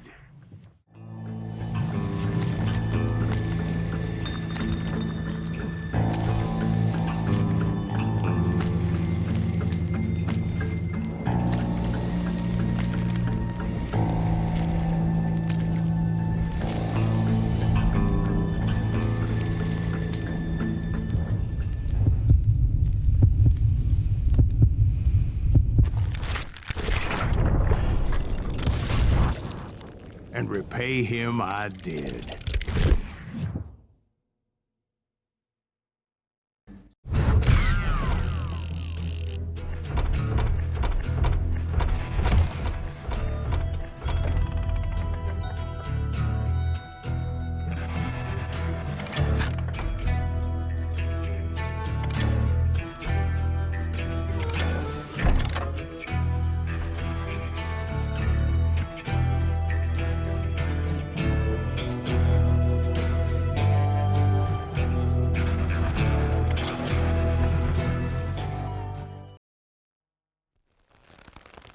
Well, I don't know about you boys, but I'm pretty beat. Well, it's too damn bad you never found that Bob character. Seems a shame you never had to pay. Well, funny thing about that, I did have one more chance at him.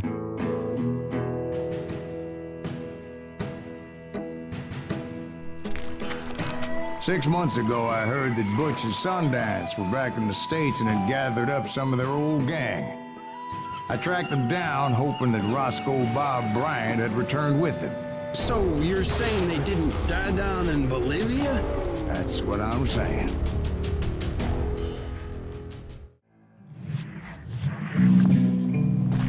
For 40 years I had waited to get my hands on the last of my brother's killers. Not even an army of demons could have stopped me now.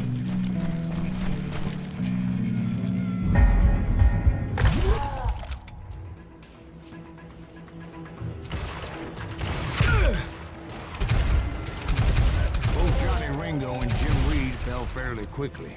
But the last one, Roscoe Bob Bryant. That son of a bitch had managed to escape my vengeance time and time again. I couldn't even be certain I'd recognize him after all those years. By now, he had to be close to 70. For all you know, he could have been dead. That thought had indeed crossed my mind, as did others. For instance, did my thirst for vengeance turn me into something worse than the man I was after? By this point in my storied career, I had killed more men than Bob Bryant ever had. I was furious as hell at that bastard for making me who I am. A man with no family, no friends, no purpose except shooting Bob Bryant dead.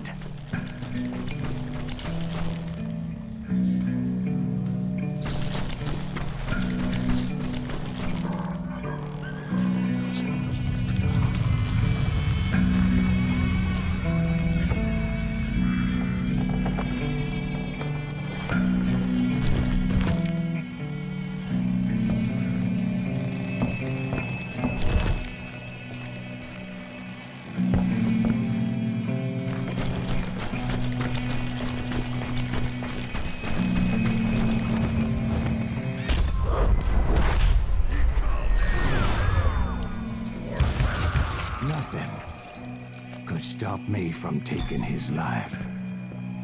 I'd been after that killer forever. From the time I rode with Billy the Kid. But that chapter of my story you already know.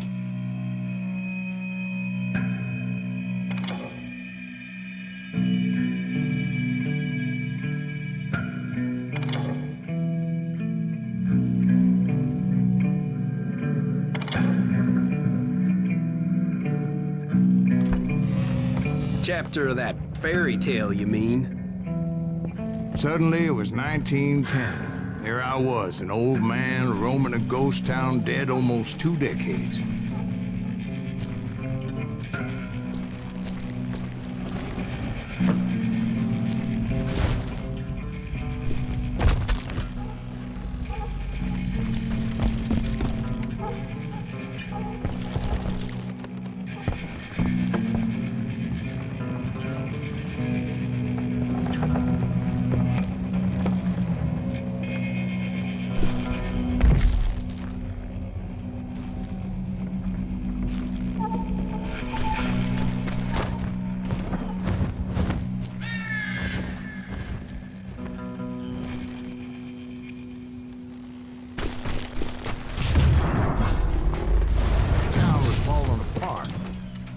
just like me.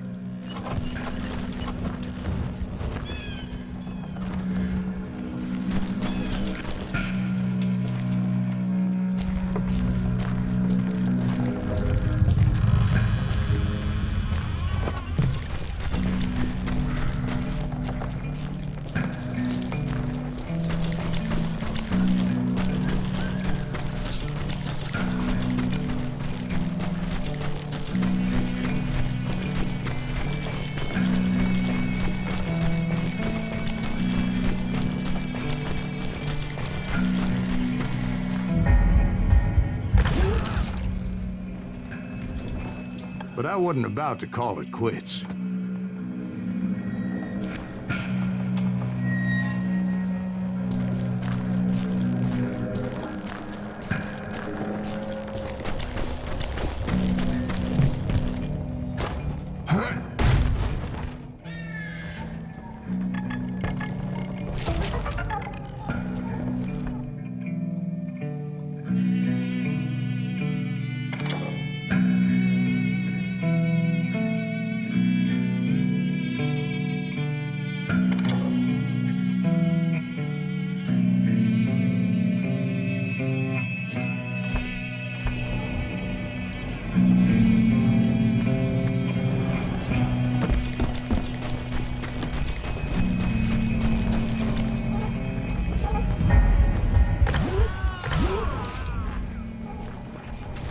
Even though the ghosts of my dead brothers were begging me to end what I started so long ago. Mr. Greaves, are you all right?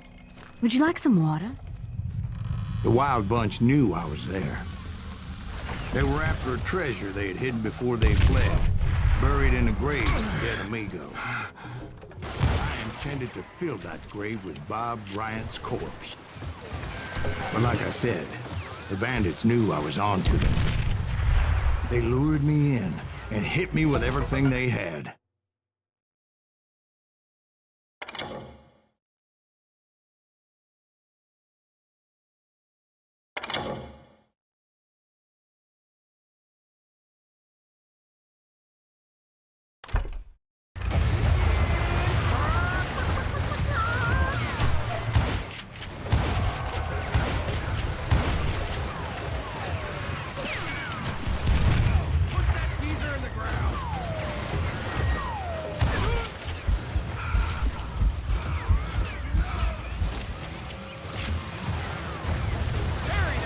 But you obviously prevailed since you're sitting here telling us the tale.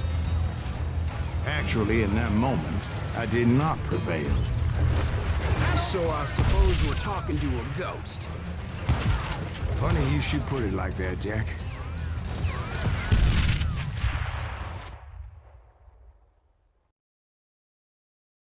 Because when I woke up... From the dead? There was silence all around me.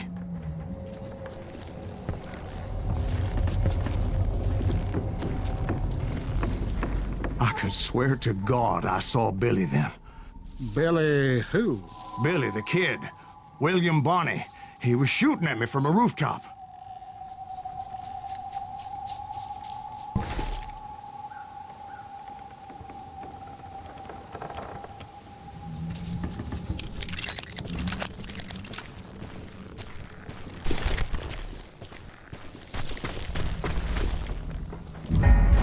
Here, and there, and even over there. So I am right. You are touched in the head. Mr. Greaves, perhaps we should switch you to coffee? You see that old Indian again, too? No, but I did see Billy's killer. Patrick Floyd Garrett. He came at me guns a-blazing. I knew that old war horse had died 2 years before. I wondered if maybe I was dead too and confronting the ghosts of my past. Perhaps all my sins were coming back to haunt me and drag me down to perdition.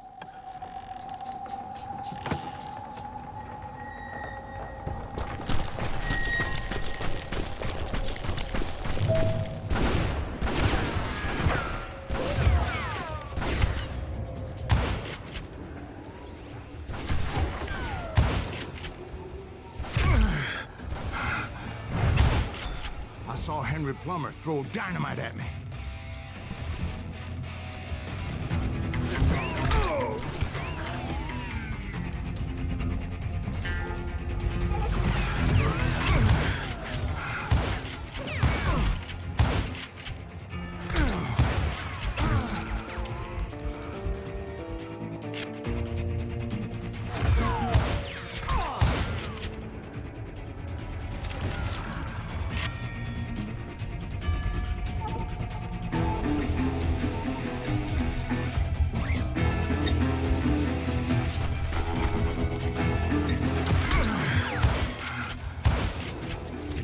Of the cemetery, I saw John Wesley Hardin, just like I remembered him.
Appeared with his terrible double-barrel shotgun.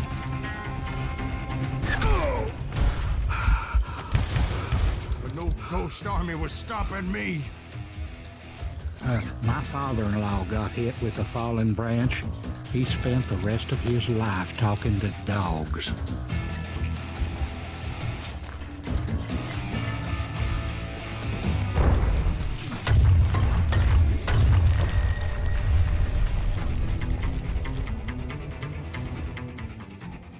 Newman Hayes Clanton, William Brocious, John Peters Ringo, they all wanted me dead.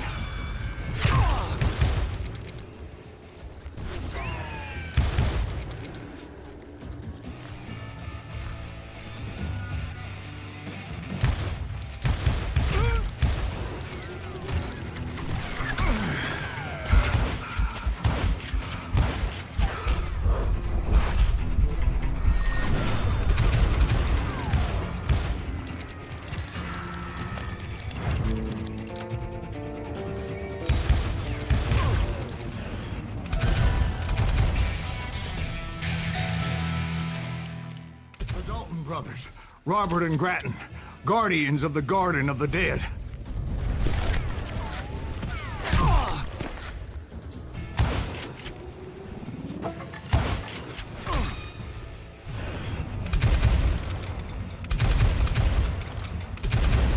George Curry and Harvey Logan, alias Kid Curry, both thirsty for vengeance from the great beyond.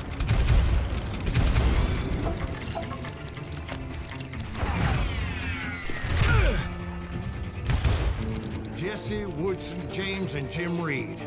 Each one deader than the next.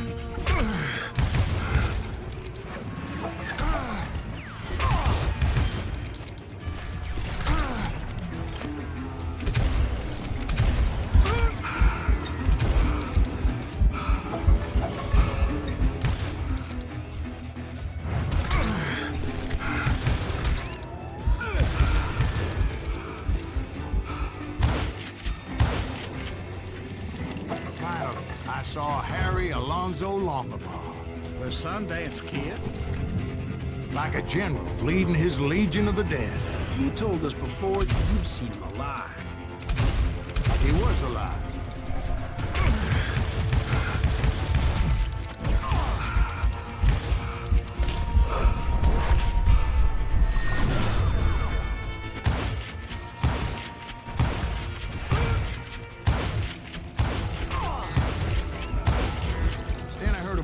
call to me from afar. It was Robert Leroy Parker, a.k.a. Butch Cassidy, coming at me from out of the fog. Thanks for taking care of that bastard.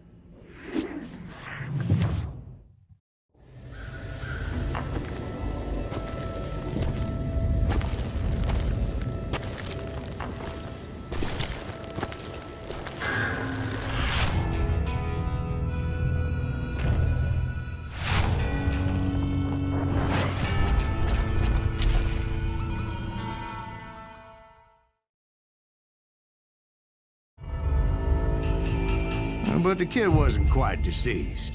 Not yet. Takes more than one little bullet to kill the likes of me, partner. Those two looked like they hadn't seen each other for quite a while. Clearly, they were no longer amigos. Shit. I was hoping I wouldn't have to kill you.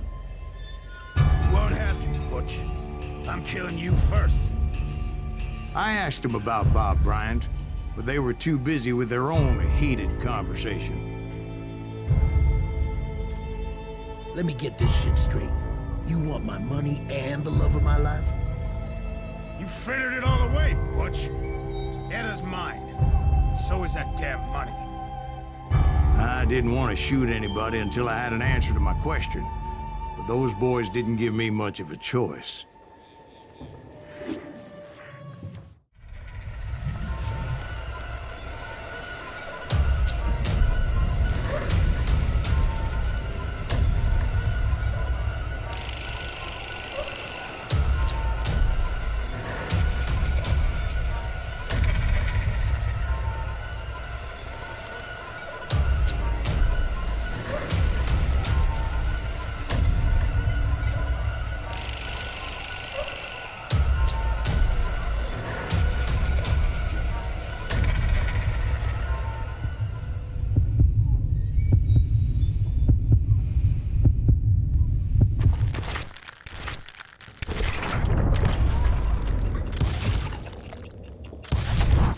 Butch Cassidy and the Sundance Kid died there in that cemetery not 6 months ago.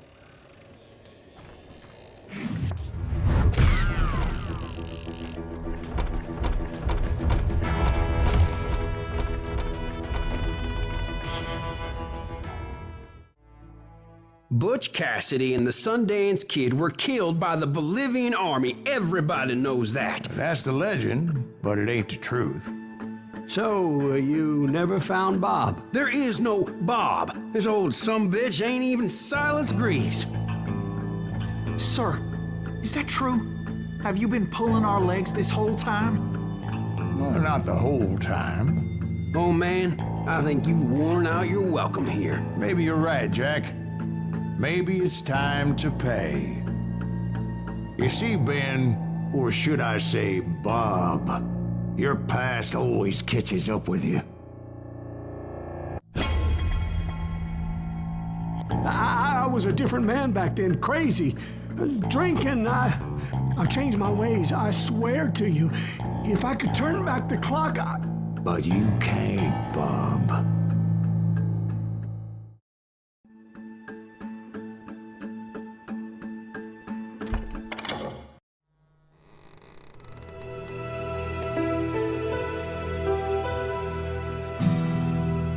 Why'd you toy with me like that? Telling those tales, knowing all along. Why not just lay your cards on the table? Here. I won't have it said that I left you with nothing. That's how you want it? So be it. Holy shit! Right, Molly, move against that wall. Go!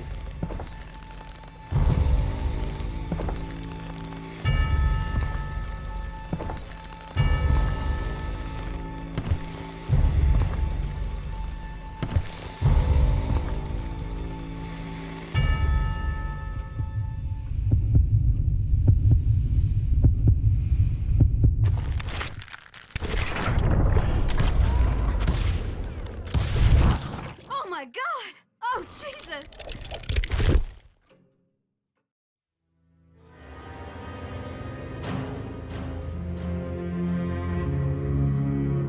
Did you know it was him all along?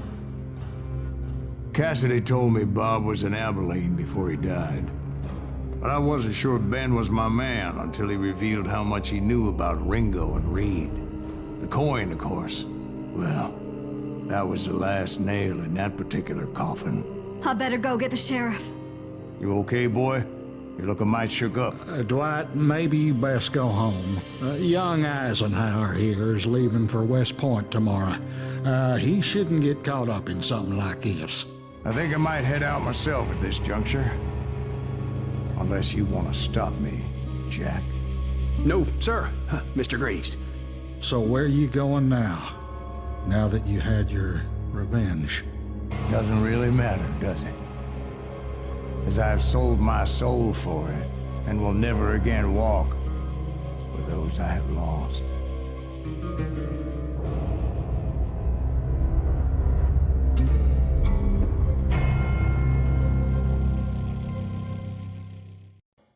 Ooh, dear. Oh, dear. Won't you spare me over till another year?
There are men who fear legends, but a man legends fear. He's a four-hosted reaper, crying bullets for tears. When a drought comes in justice, bullets make good rain. When the heartache has dried up, only blood heals the pain. There's a time for grieving and a time to just pray. There's a time for forgiving, but it's not for today. You can hide sins from the gavel, you can drown them in rum. When Silas Grease finds you, there's nowhere to run. And time goes too slowly for the gunslinger's eye. Till he's buried his promise, there's no time to cry. There's a time for grieving and a time to just pray.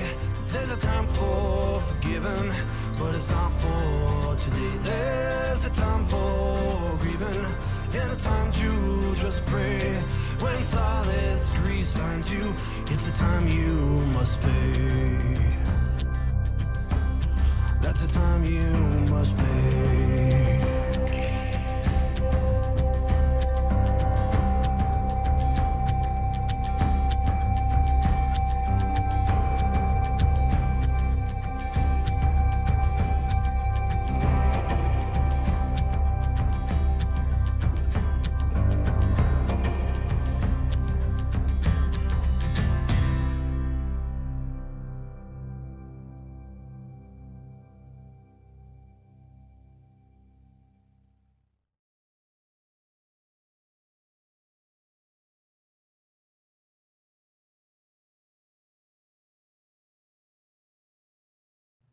Oh, Dell. Oh, Dell. Won't you spare me over till another year?